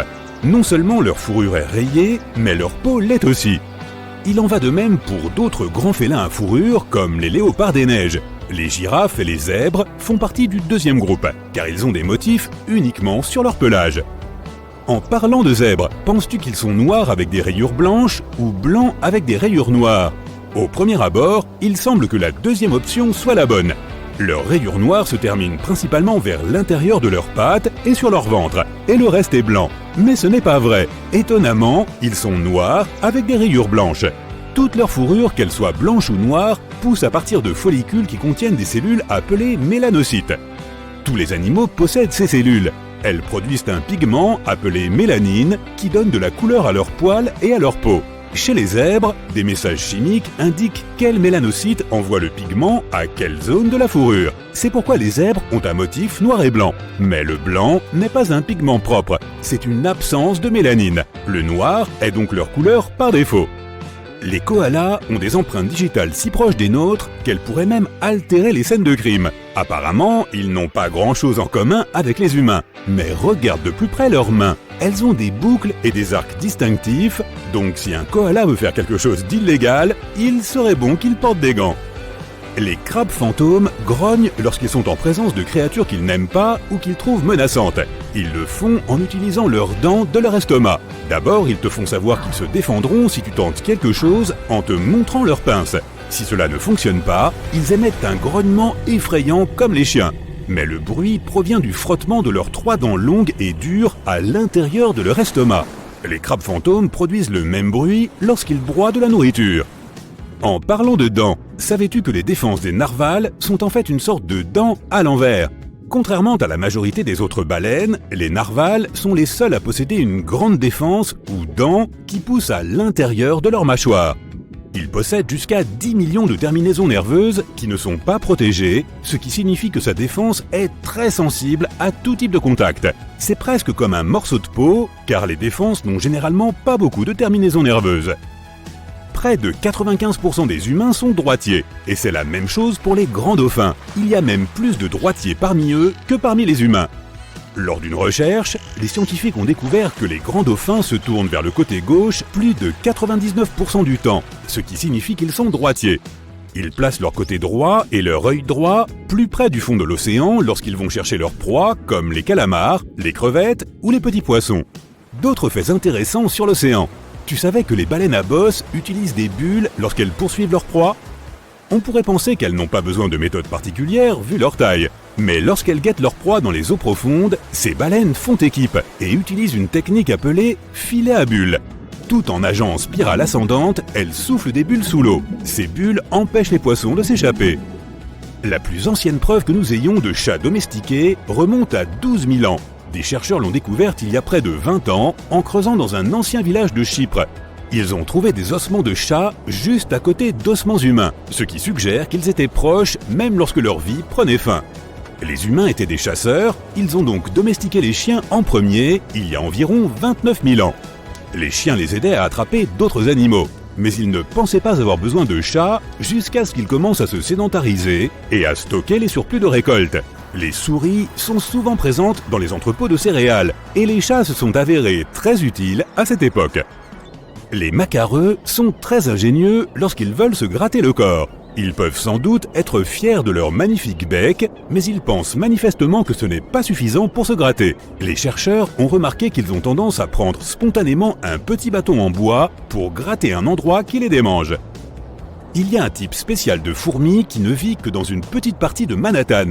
Le terre-plein de Broadway, entre les 63e et 76e rues, est l'endroit que ces créatures rampantes ont décidé de choisir. La Manhattan Ant semble venir d'Europe, mais aucune espèce européenne ne peut réellement lui ressembler. Les fans de Potter, pouvez-vous croire qu'il existe une chose comme une grenouille en chocolat? Eh bien, pas tout à fait, mais ça lui ressemble. La Nouvelle-Guinée et l'Australie n'ont pas toujours été séparées. Elles ont passé des millions d'années ensemble jusqu'à ce que, il y a environ 12 000 ans, le niveau des mers les sépare. Comme elles sont restées ensemble pendant si longtemps, certains animaux et certaines plantes vivent encore dans les deux régions, notamment les rainettes de White. Ces grenouilles se sont répandues très loin et certaines d'entre elles qui vivent dans des régions chaudes et marécageuses entourées de nombreux crocodiles ont l'air d'être en chocolat. Nous connaissons tous les flamants roses pour leur couleur particulière, mais ils ne sont pas vraiment roses. Ils naissent gris et resteraient ainsi s'ils ne se nourrissaient pas d'algues bleues et de crevettes. Ces aliments contiennent un colorant naturel spécifique, ce qui explique pourquoi les plumes des flamants roses deviennent roses avec le temps. Lorsque les petits diables de Tasmanie grandissent et quittent leur mère, ils se regroupent et forment des liens qui durent toute leur vie. Les vaches ont aussi des liens sociaux plus forts qu'on ne le pense. Elles aiment socialiser et nouent des amitiés durables. Une étude a même révélé que leur rythme cardiaque augmente sensiblement en signe de stress lorsqu'elles sont séparées de leurs meilleurs amis. Imagine que tu puisses simplement te congeler pendant les froides journées d'hiver au lieu d'écouter tes dents claquer et d'essayer de fermer ta veste. C'est ce que peuvent faire les grenouilles. Les grenouilles aquatiques hibernent principalement sous l'eau et passent la majeure partie de l'hiver au fond d'un étang, d'un lac ou d'une autre étendue d'eau. Les crapauds et les grenouilles ont généralement le sang froid, ce qui signifie que la température de leur corps adopte celle de leur environnement. Ainsi, les grenouilles peuvent geler pendant l'hiver en raison d'une forte concentration de sucre ou de glucose dans leurs organes vitaux. Une fois dégelées, elles continuent comme si de rien n'était. Les pieuvres ont 3 cœurs et du sang bleu. Elles peuvent se déplacer à une vitesse de 40 km/h et projettent de l'encre qui non seulement brouille le champ visuel du prédateur, mais lui nuit également. Les pieuvres ont aussi 9 cerveaux, le cerveau central et 8 cerveaux plus petits situés dans leurs bras. C'est pourquoi leurs bras peuvent ouvrir un coquillage alors que le cerveau central est occupé à faire autre chose. Une pieuvre goûte même avec ses bras. Elles possèdent des cellules dans leurs ventouses qui permettent aux bras de toucher et de goûter de manière à détecter les substances chimiques produites par les créatures marines. De cette façon, une pieuvre peut distinguer ses proies des rochers. Il se peut que vous ayez un chien qui remue la queue autour de votre maison ou qui renifle à vos pieds. Mais avez-vous déjà admiré la finesse de l'ouïe de votre chien? Je veux dire, il peut percevoir l'ouverture d'un sac de chips même si vous vous trouvez à un autre étage de la maison. Même avec cette capacité incroyable, la plupart des chiens domestiques n'ont pas la meilleure audition du règne animal. À vrai dire, ils ne sont même pas dans le top 5. Sur cette note, aventurons-nous dans le monde de l'ouïe animal et essayons d'imaginer à quoi ressemble la vie pour d'autres créatures. Le fait est que nous autres humains sommes plutôt fortiches. Nous avons toutes sortes de talents, mais quand il s'agit des Jeux Olympiques de Louis Fine, nous ne sommes même pas qualifiés pour la compétition. Mettez-nous à côté d'un chat ou d'une chauve-souris, et nos oreilles paraissent plutôt basiques. Prenez par exemple les éléphants. Ce sont de grands animaux, et leurs oreilles le sont tout autant. Leurs organes auditifs sont capables de capter les ondes infrasonores. Cela dit, ce ne sont pas des ondes sonores ordinaires. Il s'agit de murmures à basse fréquence qui nous sont inaudibles. Cela signifie que les éléphants peuvent entendre des choses telles que le déplacement des nuages de pluie. Non seulement ça, mais ces mastodontes ont également une façon assez astucieuse de communiquer. Ils martèlent dans le sol, créant des vibrations à peine perceptibles. Mais pour les éléphants, ces vibrations sont l'équivalent d'un appel téléphonique longue distance. Ces messages passent à travers leurs pieds et par les os de leurs oreilles, même lorsqu'ils se trouvent à plusieurs kilomètres. C'est ce qu'on appelle une très bonne réception. Passons maintenant aux chauves-souris. Elles sont passées maîtresses dans l'art du repérage nocturne, grâce à leur capacité d'écolocalisation. Ces animaux émettent des sons à très haute fréquence, qui se répercutent après avoir frappé les objets. Cet écho aide les chauves-souris à dresser une carte mentale, leur permettant de se déplacer sans problème dans l'obscurité. Et quand nous pensions que les chauves-souris ne pourraient pas être plus cool, les scientifiques ont découvert que leur capacité auditive s'étendait à leurs ailes. Des poils spéciaux appelés cellules épidermiques de Merkel détectent les mouvements de l'air, aidant les chauves-souris à détecter les objets devant elles. Ce n'est pas l'ouïe ordinaire à laquelle nous sommes habitués, mais c'est une fantastique adaptation à leur environnement. Les dauphins, en revanche, sont maîtres de l'acoustique aquatique. Pour commencer, on pourrait croire que le fait de vivre sous l'eau serait un obstacle à l'audition, mais les dauphins ont transformé ce défi en un avantage. Ils ont développé leur propre version de l'écolocalisation et émettent des impulsions sonores à partir de leur front.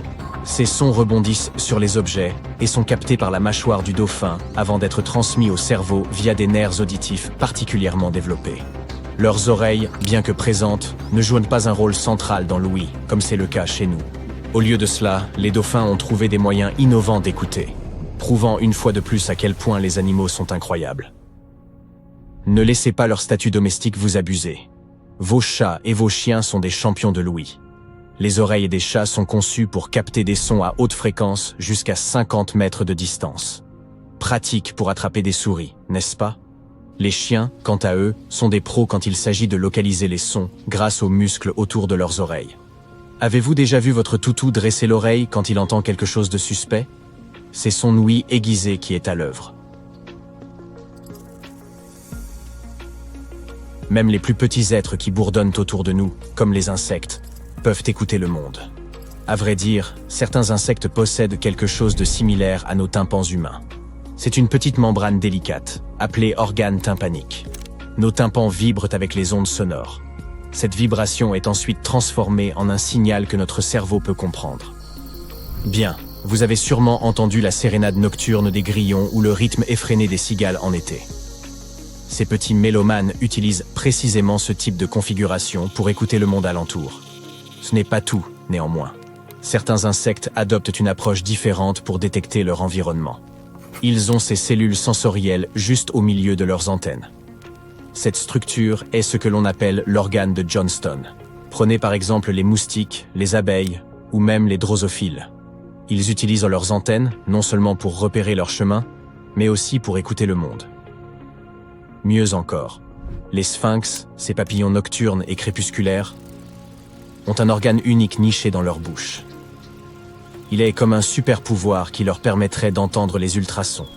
Avec cela, ils peuvent éviter les dangereux plongeons des chauves-souris à l'affût. Pour ce qui est du trophée ultime de l'ouïe, le règne animal a un champion tout à fait singulier. C'est un autre papillon de nuit. Pas n'importe lequel papillon cependant, il s'agit de la fausse teigne de la cire, étudiée par des chercheurs basés à Glasgow, en Écosse. Ils ont une connaissance fascinante de ces papillons, qui méritent amplement que l'on dresse l'oreille pour y prêter attention. Juste pour vous donner un peu de contexte, la fausse teigne ne se distingue pas par son apparence. Elle est juste brunâtre.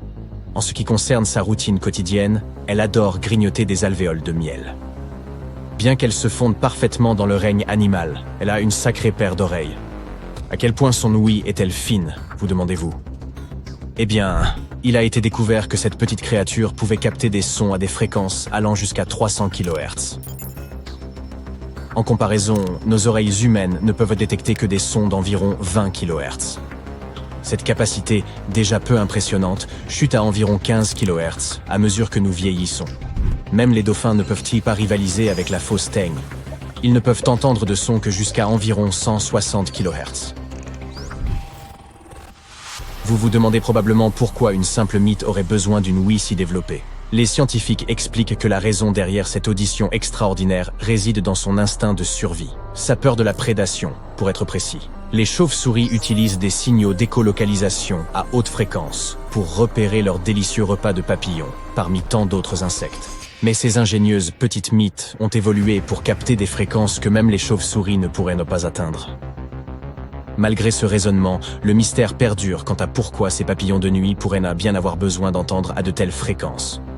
Au cours de leurs recherches, les spécialistes se sont rendus compte que leurs enregistrements des ultrasons présentaient quelques lacunes.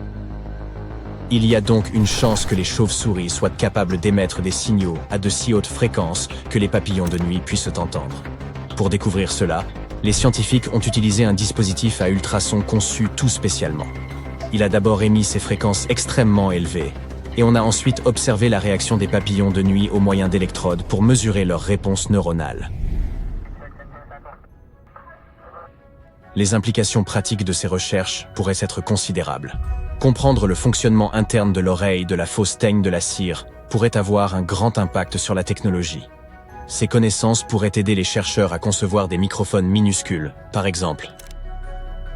Nous savons que toutes sortes de créatures, des petites bêtes grouillant sur le sol aux titans qui nagent dans l'océan, sont capables de capter certaines fréquences sonores que nos oreilles humaines ne peuvent tout simplement pas détecter. Toutefois, les chercheurs ont fait une découverte fascinante. Ils ont démontré, pour la première fois, que notre capacité à détecter de minuscules différences dans les fréquences sonores pourrait être supérieure à celle des animaux, et ce grâce à nos neurones individuels. Comment ont-ils bien pu prouver cela, me demanderez-vous? Eh bien, ils ont eu recours à une technique unique qui leur permet d'enregistrer l'activité des neurones individuels dans le cortex auditif. C'est une partie de notre cerveau qui joue un rôle majeur dans le traitement des sons, alors que nous sommes exposés à divers bruits. Voyez-vous, l'essentiel de ce que nous savons sur le cortex auditif a été découvert lors de recherches passées qui ont étudié comment l'activité neuronale des animaux réagissait au son. Ces études ont été extrêmement utiles pour nous donner un aperçu de la façon dont ceux-ci sont traités dans notre propre système auditif. Mais elles ne nous ont pas vraiment permis de savoir ce qui nous distinguait, nous, les humains, dans la façon dont nous percevons les sons. Lorsque les chercheurs ont testé comment nous réagissions à des sons artificiels, ils ont découvert que les neurones de notre cortex auditif répondaient avec un niveau de précision surprenant à certaines fréquences spécifiques. Ils pouvaient même déceler des différences aussi infimes qu'un quart de ton, simplement en observant la réaction des neurones individuels. C'est un niveau de détail que l'on ne trouve généralement pas dans le cortex auditif des autres mammifères. La seule exception pourrait être les chauves-souris, qui utilisent leur ouïe d'une manière assez unique.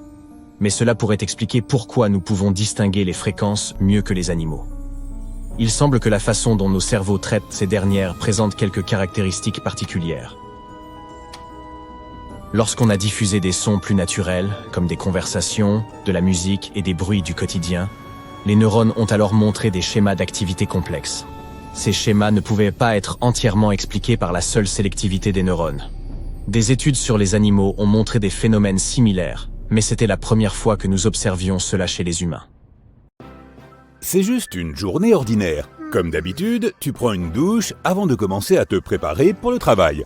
Tout se passe comme prévu, jusqu'à ce que tout parte en cacahuète. Un geste maladroit, un peu d'eau renversée sur le sol, et te voilà en train de battre des bras en l'air, ton corps se rapprochant du sol à une vitesse effrayante. Tout devient noir. La première chose que tu entends est un sifflement aigu dans ta tête. Aïe, ta tête, aïe. Tu te lèves avec précaution. Il n'y a pas de sang, et c'est tant mieux. Ce qui est encore mieux, c'est que le bruit agaçant s'arrête brusquement. En te tenant la tête, tu sors de la salle de bain et tu manques de trébucher sur ton chat Milo. Il miaule, puis une voix claire dans ta tête te dit « Espèce de gros maladroit !» Hein ? Tu tournes la tête avec effroi, mais tu ne vois personne. Il n'y a que toi et... Milo ? Tu t'es probablement cogné la tête plus fort que tu ne le pensais. Tu hausses les épaules et tu te diriges vers la cuisine. Milo te suit. Tu entends des ronchonnements incessants. Pourquoi lui peut-il dormir dans la chambre alors que je suis interdit de séjour ? Pourquoi n'ai-je pas encore eu mon repas ? Cet humain est trop paresseux. Dois-je gratter le canapé ou laisser une souris sur son oreiller ? La première pensée qui te vient à l'esprit est « Il y a des souris dans la maison ?» La seconde est plus pertinente. « Je suis en train de perdre la boule. Génial !» En mode pilotage automatique, tu verses un peu de lait dans le bol de Milo et tu en remplis un autre avec des croquettes. Le chat ne semble pas satisfait de ta vélocité si l'on en croit son « Oh, pour l'amour du ciel, bouge-toi, mec !» Ok, maintenant, tu vas devoir vivre en sachant que ton chat bien-aimé Milo a en réalité le caractère d'un vieil homme grincheux. Oh ! Tu décides de t'enfermer à nouveau dans la salle de bain parce que tu commences à te sentir épuisé. Tu t'assieds lourdement sur le couvercle des toilettes et tu manques de tomber de ton trône à la renverse lorsque tu entends des bruits de disputes bruyantes. Après avoir regardé autour de toi, tu découvres qu'apparemment, il n'y a pas seulement des souris, mais aussi des cafards dans ta maison. Tout simplement génial. Actuellement, tu as les yeux fixés sur un couple de ces insectes qui semblent se chamailler. Du moins, l'un d'entre eux accuse l'autre de... Attends, quoi ? De tricher ? Tu en as assez entendu. Tu t'apprêtes à sortir de la salle de bain quand tu entends un bang. Dans la salle de bain, tu trouves ton chat par terre sous un pot de fleurs brisé. Le pire, c'est qu'il a l'air vraiment blessé. Il n'arrête pas de gémir et de miauler. J'ai mal, ma patte, aïe, aïe. Mais le canapé ne peut pas rester sans égratignure aujourd'hui. Tu attrapes Milo, le pousses dans sa caisse de transport. Hé, attention toi, le bipède. Et tu te diriges vers la clinique. Sur le chemin, tu dois te concentrer fortement pour bloquer le bruit des innombrables voix qui t'assaillent. La salle d'attente du vétérinaire est pleine. Tu vas devoir patienter longtemps. Une demi-heure plus tard, ta tête est prête à exploser. Tu as découvert que ce python jaune s'intéresse de façon suspecte au hamster que la jeune fille qui se trouve dans le coin serre contre sa poitrine. Si joli. Le hamster s'inquiète de sa réserve de noix. Où les ai-je cachés ? Où ? Un petit chien venu avec une dame âgée a peur des aiguilles. Si ce truc pointu s'approche encore une fois de moi, ils vont le regretter. Je détruirai tout le monde sur mon passage. Ton tour est enfin venu. La vétérinaire t'invite dans son cabinet et tu te penches pour récupérer Milo quand un jeune homme à l'air désespéré fait irruption dans la pièce. Mon chiot, qu'est-ce qu'il a ? La vétérinaire te regarde en s'excusant, mais tu es concentré sur le chiot. Il a l'air faible, mais tu parviens à comprendre les mots « chocolat, miam ». Lorsque tu dis au vétérinaire et au propriétaire anxieux que le toutou a mangé du chocolat, qui est en fait un poison pour les chiens, ils te regardent d'un drôle d'air et disparaissent dans le cabinet du médecin. Quelque temps plus tard, le type sort, tenant le chien qui a l'air bien mieux qu'avant. Lorsqu'ils sont partis, le vétérinaire se tourne vers toi. « Comment avez-vous compris que ce chien avait mangé du chocolat ? » « Oh, nous y voilà !»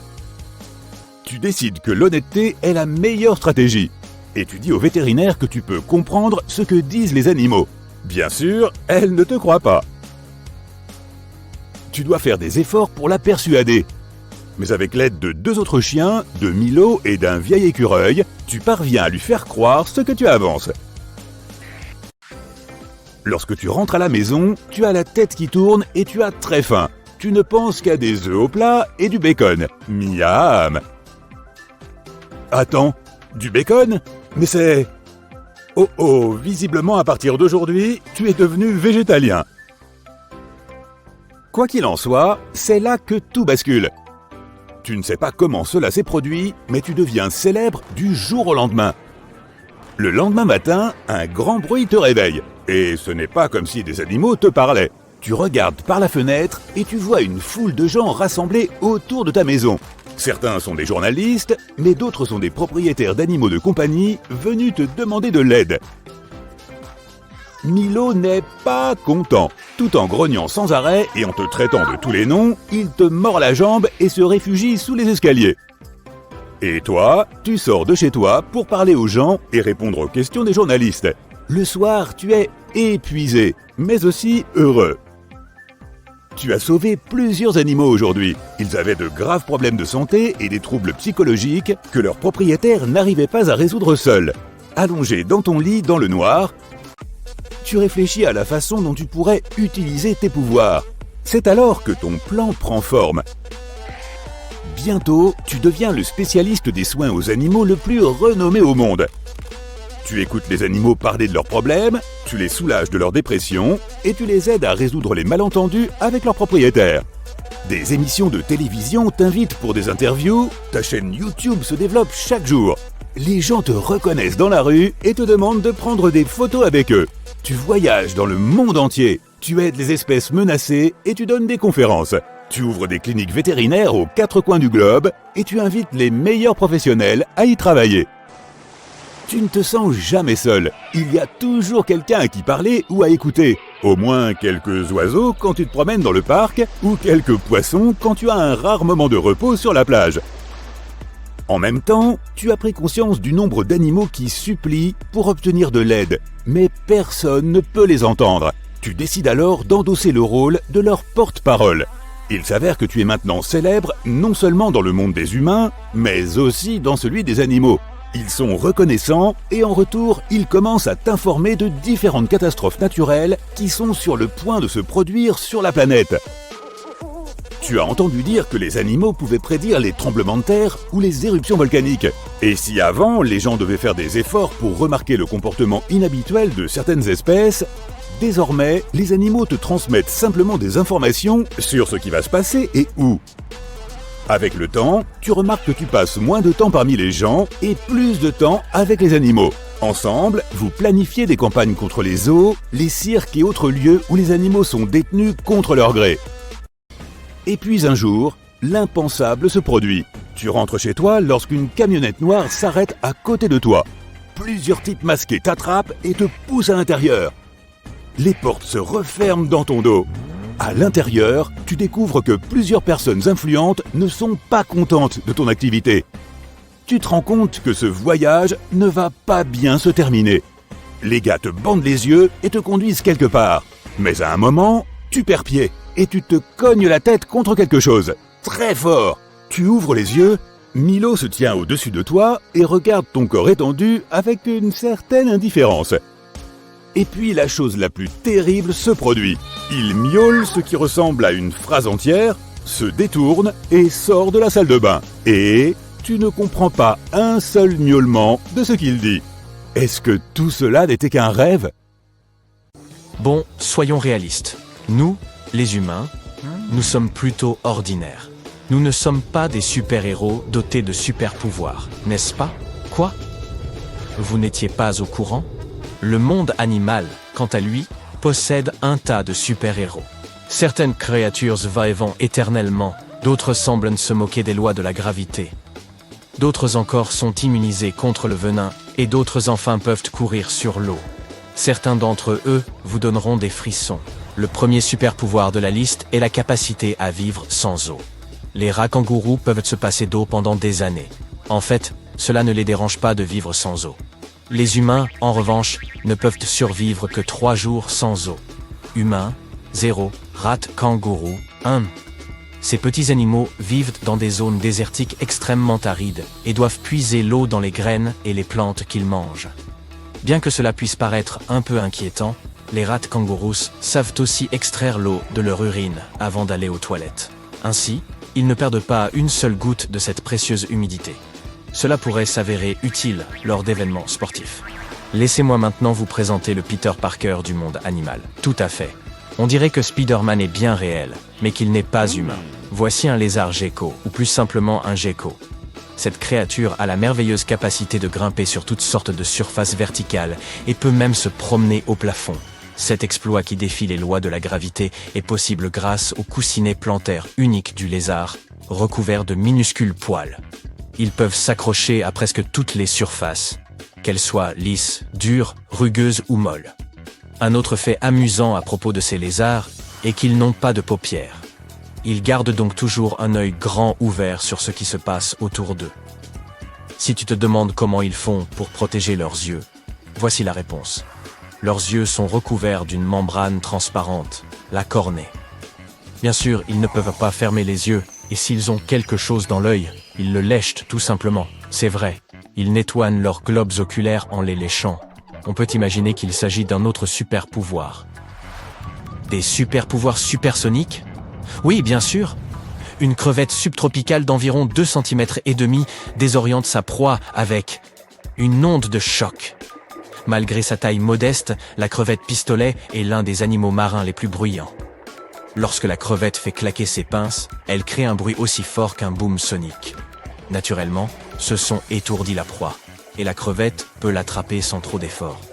Dans le monde de la bande dessinée, il y a Venom. Dans le monde animal, il y a un type que l'on peut appeler anti-Venom. Les opossums sont connus pour leur astuce bien pratique, qui consiste à faire semblant d'être décédés lorsqu'un prédateur les attaque. Mais ce n'est pas tout.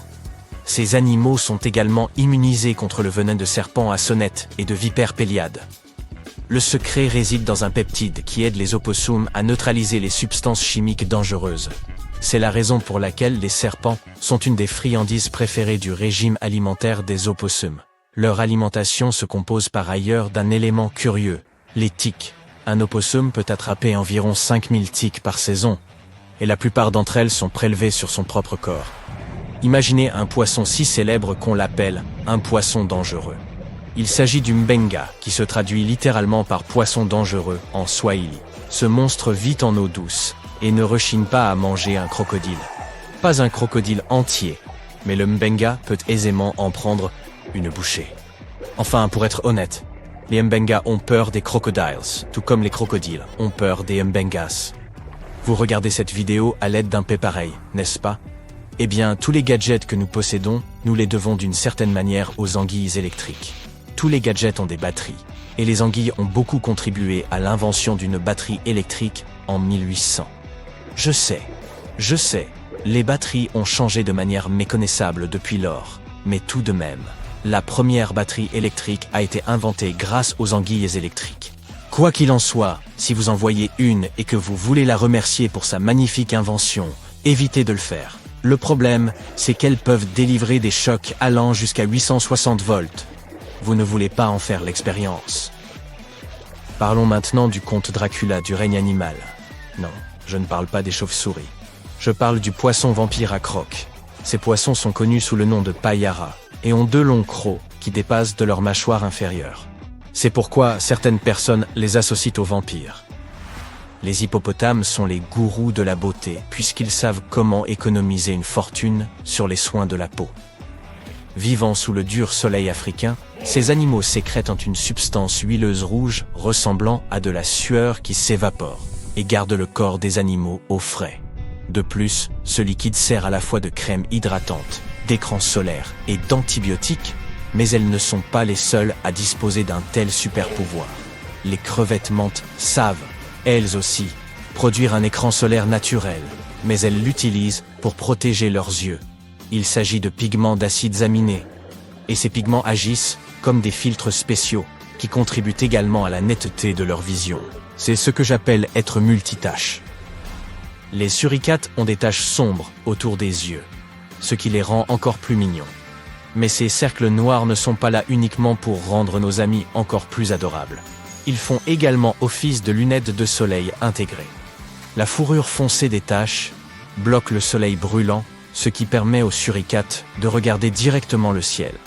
De plus, grâce à cela, la sentinelle, un suricate qui surveille les oiseaux et autres prédateurs, peut facilement voir venir le danger et alerter ses compagnons. Les chèvres sauvages sont célèbres pour leur talent d'escalade, mais c'est le bouquetin des Alpes, dans le nord de l'Italie, qui est le champion. Cet animal peut escalader presque toutes les surfaces verticales, défiant ainsi plusieurs lois de la physique. Il est intéressant de noter que les animaux qui marchent sur les parois des falaises les plus abruptes sont généralement des chèvres mères, accompagnées de leurs petits. Les grands mâles préfèrent garder leur distance et utiliser des surfaces horizontales planes. Ils sont malins. Les saumons sont d'habiles navigateurs qui pourraient en faire rougir de honte la plupart des conducteurs. Cependant, cette compétition ne serait pas équitable. Après tout, les saumons peuvent sentir le champ magnétique de la planète et s'en servir pour s'orienter s'ils se perdent. Si vous avez du mal à vous orienter en ville, un saumon pourrait vous aider. N'oubliez pas d'attacher l'aquarium. Certains animaux se protègent avec du venin ou de vilaines morsures, tandis que d'autres utilisent des astuces chimiques pour se protéger. Écoutez ceci. Certaines espèces de mille-pattes produisent du cyanure d'hydrogène et l'exsudent lorsqu'ils se sentent menacés. Le cyanure d'hydrogène est inodore, mais très toxique. Un seul petit mille-pattes ne peut pas vous blesser gravement, mais vous risquez d'avoir des brûlures, voire des cloques si votre peau est sensible. De plus, pour rendre le tableau encore plus effrayant, certains mille-pattes brillent dans le noir. Alors faites attention. Et si vous voyez un point lumineux rampant la nuit, sauvez-vous aussi vite que possible. Lorsque le bombix se sent menacé, il pulvérise un liquide brûlant à partir de l'extrémité de son abdomen en émettant un bruit sec. Dès que le lépidoptère sent un danger, une réaction chimique se déclenche dans des réservoirs spéciaux situés dans son abdomen. La chaleur dégagée par ce processus atteint presque le point d'ébullition et produit également un gaz spécial qui déclenche l'éjection. Cette super protection est généralement fatale pour les insectes attaquants. J'imagine. Les lézards Jésus-Christ ont l'étrange capacité de courir sur l'eau. Tout d'abord, leurs pattes arrière sont équipées de longs orteils, dont les franges de peau peuvent s'étaler sur l'eau. Ainsi, une plus grande surface du pied du lézard est en contact avec l'eau. Ensuite, lorsqu'il court sur l'eau, ses pattes pointent à une vitesse incroyable. Cela crée de petites poches d'air qui empêchent l'animal de se noyer en le maintenant à la surface. Les puces ne sont pas toujours très intéressantes, mais cela ne les rend pas moins étonnantes. Ces minuscules bestioles peuvent sauter environ 50 fois la longueur de leur corps. Si les gens pouvaient en faire autant, nous serions capables de sauter approximativement à 1,5 km dans les airs. Eh bien, essayons. Le plus curieux dans l'étonnante capacité des puces, c'est qu'elles tirent la plus grande partie de la puissance de leur saut de leurs orteils, et non de leurs genoux. Quel est votre super pouvoir animal préféré? Je vote pour le rat kangourou. Je n'aime pas faire la queue pour aller aux toilettes. Il s'avère que les étoiles de mer n'ont pas de tête. Elles sont la tête. Lorsque vous observez une étoile de mer, vous vous dites sûrement qu'elle n'a que 5 bras. Les savants ont toujours été curieux de savoir pourquoi les étoiles de mer ressemblaient à cela, et, en particulier, où se trouvait vraiment leur tête. La plupart des créatures, nous y compris, possèdent des corps bilatéralement symétriques, ce qui signifie que vous pouvez les scinder au milieu et obtenir 2 côtés qui correspondent. Mais les étoiles de mer, ainsi que les oursins plats et les anémones de mer, sont différents. Ils possèdent une symétrie radiale, ce qui signifie que leurs corps ont des parties identiques mais réparties à partir du centre. Les étoiles de mer, ou astéries, sont particulières en raison de cette symétrie à 5 branches, et l'on peut les diviser en 5 parties égales. Pour réaliser cette découverte, les scientifiques ont eu recours à une technique appelée tomographie ARN, qui aide à l'étude des gènes. Ils se sont concentrés sur ceux qui déterminaient la couche extérieure, incluant le système nerveux. Étonnamment, les gènes associés étaient actifs dans la tête de l'étoile de mer, ainsi que dans ses bras. Pourtant, les gènes liés au tronc étaient à peine actifs. Cela suggère que les étoiles de mer présentent une séparation unique entre leur tête et leur corps. L'étude a suscité de nouvelles questions sur l'évolution de ces créatures et sur ce à quoi leurs ancêtres dotés de troncs auraient pu ressembler, en se basant sur leurs fossiles.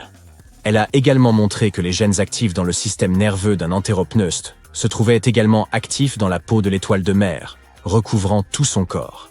Ces gènes sont les plus actifs au centre de chaque bras, changeant vers l'extrémité pour s'apparenter davantage aux gènes que l'on trouve à l'arrière d'autres animaux. Les étoiles de mer sont dépourvues des gènes qui constituent un torse. Tout cela a remis en question notre conception de leur anatomie. Il existe une rumeur selon laquelle Paul McCartney aurait enregistré un sifflement ultrasonique pour son berger des Shetland, à la fin de la chanson des Beatles, A Day in the Life. Les chiens peuvent percevoir ces ultrasons car leur ouïe est phénoménale. Pour remuer une seule de leurs oreilles, ils doivent faire appel à 18 muscles différents. Cela leur permet de localiser rapidement l'origine des sons, et c'est une autre compétence où ils nous surpassent de loin.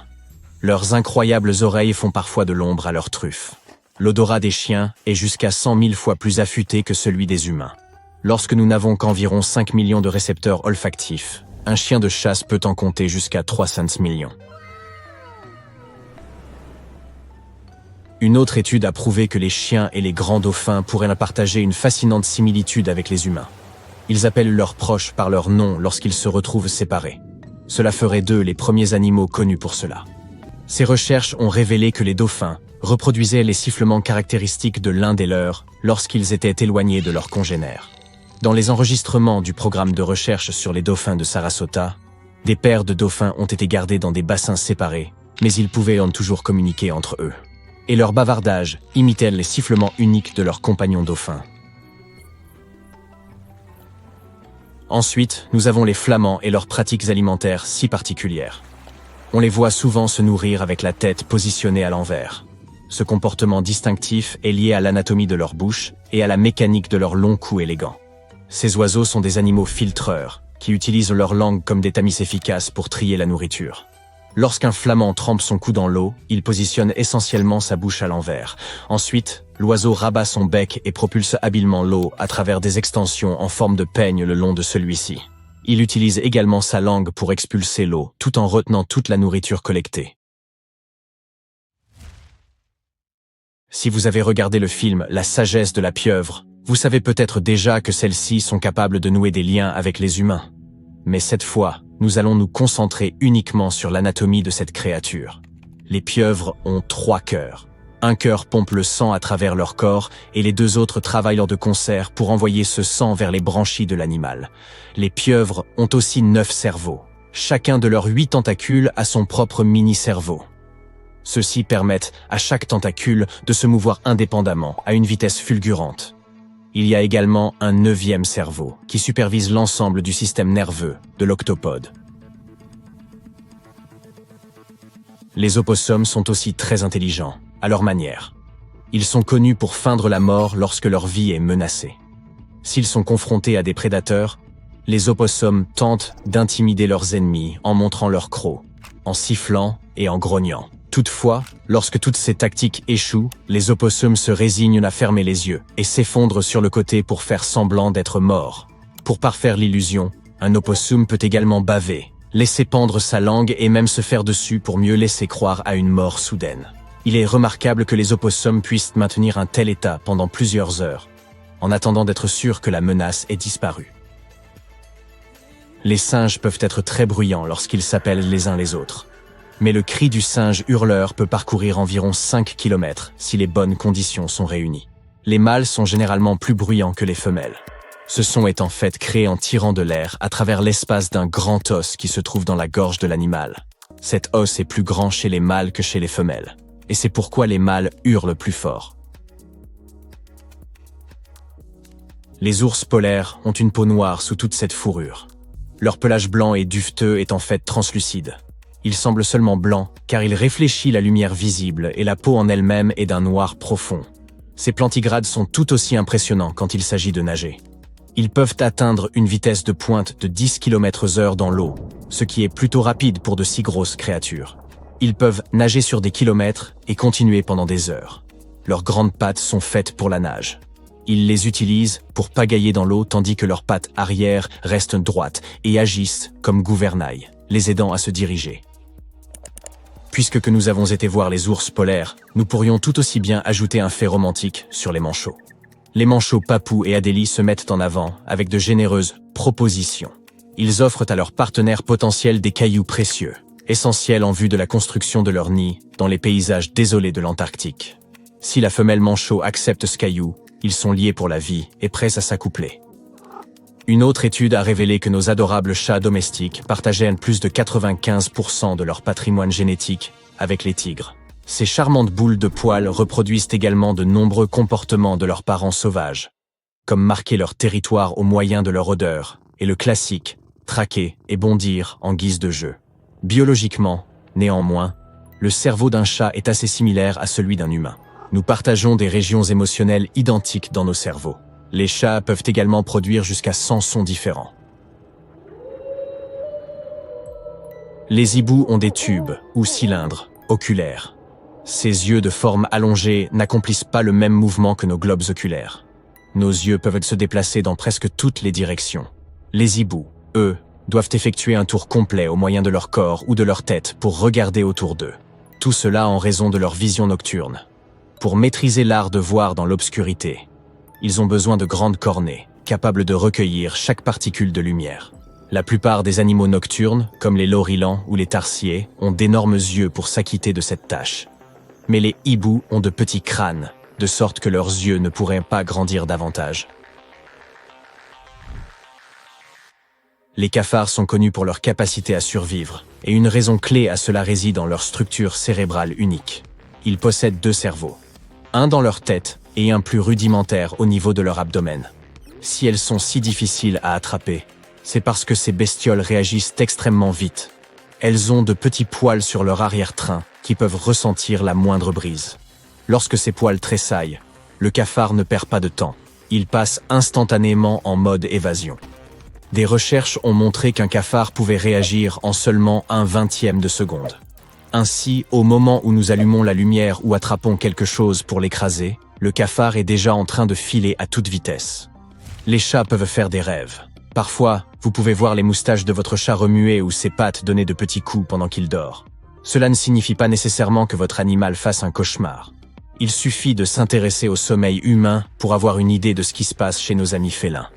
Pendant le sommeil paradoxal, ou REM, notre cerveau devient très actif, presque autant qu'à l'éveil. C'est aussi le moment idéal pour rêver. Le sommeil REM est ainsi nommé en raison des mouvements rapides que font nos yeux sous nos paupières. Mais alors que nos yeux peuvent bouger, le reste de notre corps demeure immobile. L'accent est mis sur ce qui se passe dans nos têtes. C'est aussi vrai pour les chats. Hormis un mouvement par-ci, par-là, les chats ne bougent généralement pas beaucoup lorsqu'ils roupillent. J'ai une sacrée nouvelle pour vous. Les rats sont chatouilleux. En tout cas, c'était une nouvelle pour moi. Quoi qu'il en soit, ils ont ce que l'on appelle un centre du rire dans leur moyen cerveau. Et ils s'activent lorsque quelqu'un chatouille ces animaux ou quand ils se livrent à des activités amusantes et ludiques. Les chercheurs ont découvert cela en 2016, après avoir chatouillé le ventre des rongeurs et écouté leurs petits couinements aigus. Les colibris sont les seuls oiseaux que nous connaissions qui puissent voler en arrière. Ils le font principalement quand ils veulent s'éloigner des fleurs. Et voici un animal qui est incapable de reculer, le kangourou. Ils peuvent sauter et parcourir de grandes distances, mais la structure de leurs puissantes pattes arrière et de leur grande queue les empêche de marcher à reculons. Les narvals sont ces créatures étranges qui ressemblent à des sortes de licornes de mer.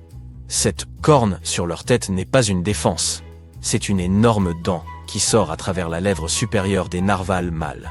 Cette dent joue probablement un rôle dans leur parade nuptiale. Les flamants roses ne sont pas réellement roses. Ils naissent gris. Mais au cours de leur vie, ils mangent beaucoup d'algues et d'autres aliments contenant un pigment rouge-orange que nous connaissons sous le nom de bêta-carotène. Ce pigment est décomposé et finit par se retrouver dans leur peau et leurs plumes, ce qui les rend roses. Ils doivent manger énormément de ces aliments pour rester ainsi.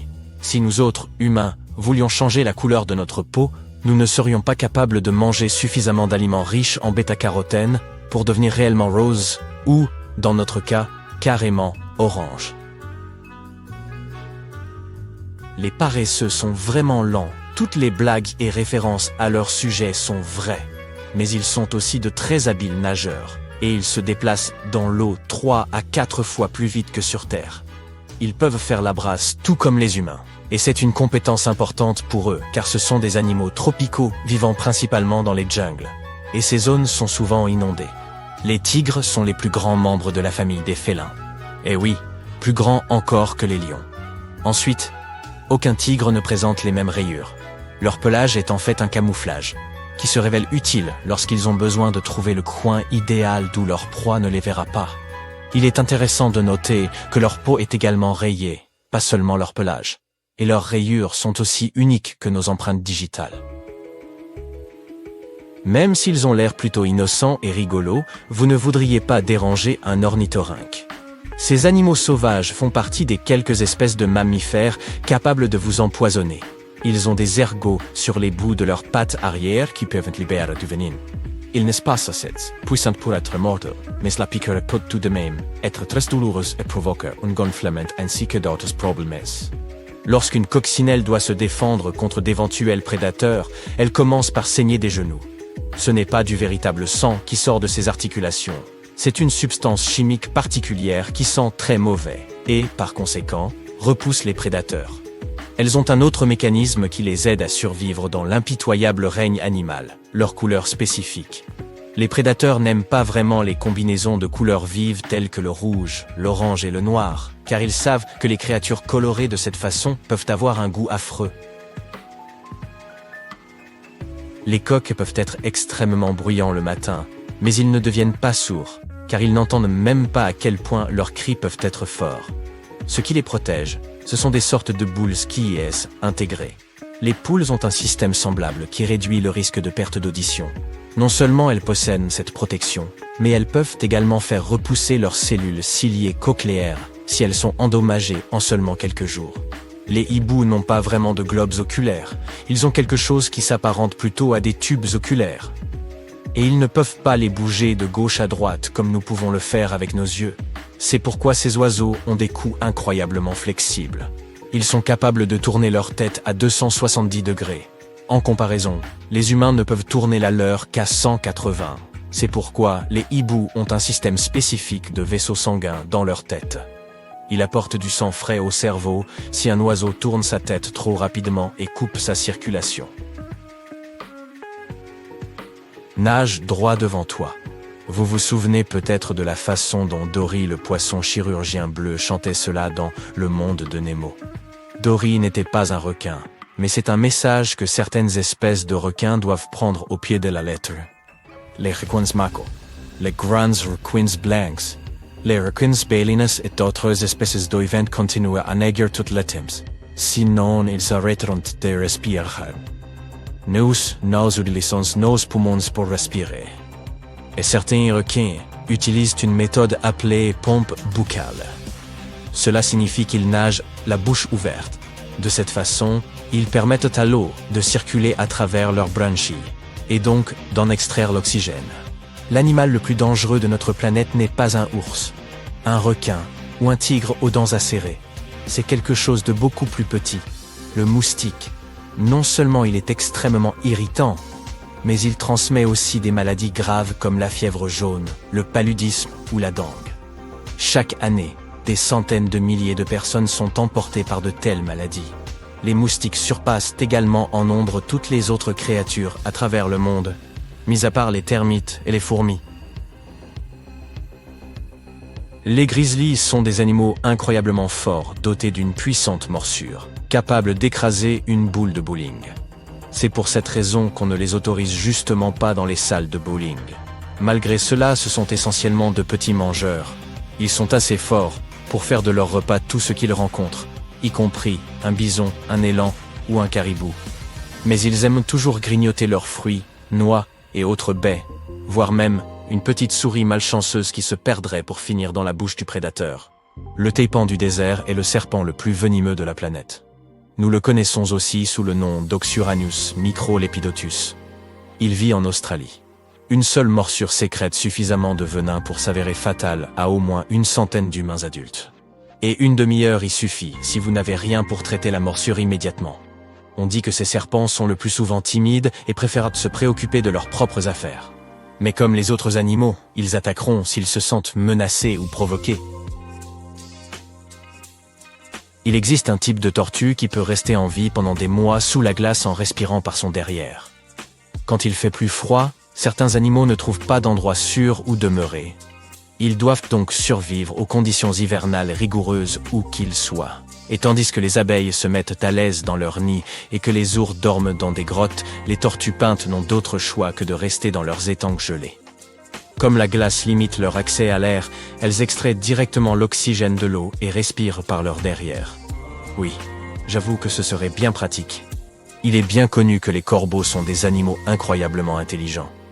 Ils excellent dans la résolution de problèmes. Mais il semble qu'ils aient également une impressionnante intelligence sociale. Ils sont très en phase avec leurs sentiments, ainsi qu'avec les émotions de leurs compagnons. Si un corbeau dans le groupe se sent morose, il est probable qu'il entraîne les autres aussi. Un vrai rabat-joie. Quand ils voient un oiseau qui n'aime pas certaines nourritures et l'exprime de manière très vive, ils perdent aussi tout intérêt pour leur propre nourriture. La crevette pistolet est l'un des animaux les plus bruyants au monde, quoiqu'elle soit minuscule. Seulement 900 mètres de long environ.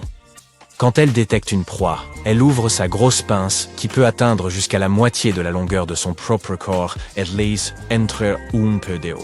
Ensuite, elle referme la pince très rapidement, ce qui projette un jet de balles extrêmement puissant, de près de 100 km/h. Ces balles peuvent étourdir, ou même terminer la proie que la crevette essaie d'attraper. Et quand les bulles éclatent, elles produisent une détonation surprenamment forte, de plus de 210 décibels. Les crocodiles sont encore plus effrayants que nous ne le pensions, car beaucoup d'entre eux peuvent galoper comme des cabris. Ils ont probablement hérité cette capacité de leurs anciens ancêtres crocodilomorphes, qui étaient aussi trapus que des chats, avaient de longues jambes, et pouvaient courir à une vitesse d'environ 18 km/h. Les plus petits crocodiles galopent le plus souvent quand quelque chose les poursuit. Mais les caïmans et les alligators n'ont évidemment pas besoin d'utiliser cette compétence. C'est vous qui êtes le plus susceptible de prendre vos jambes à votre cou quand vous les voyez.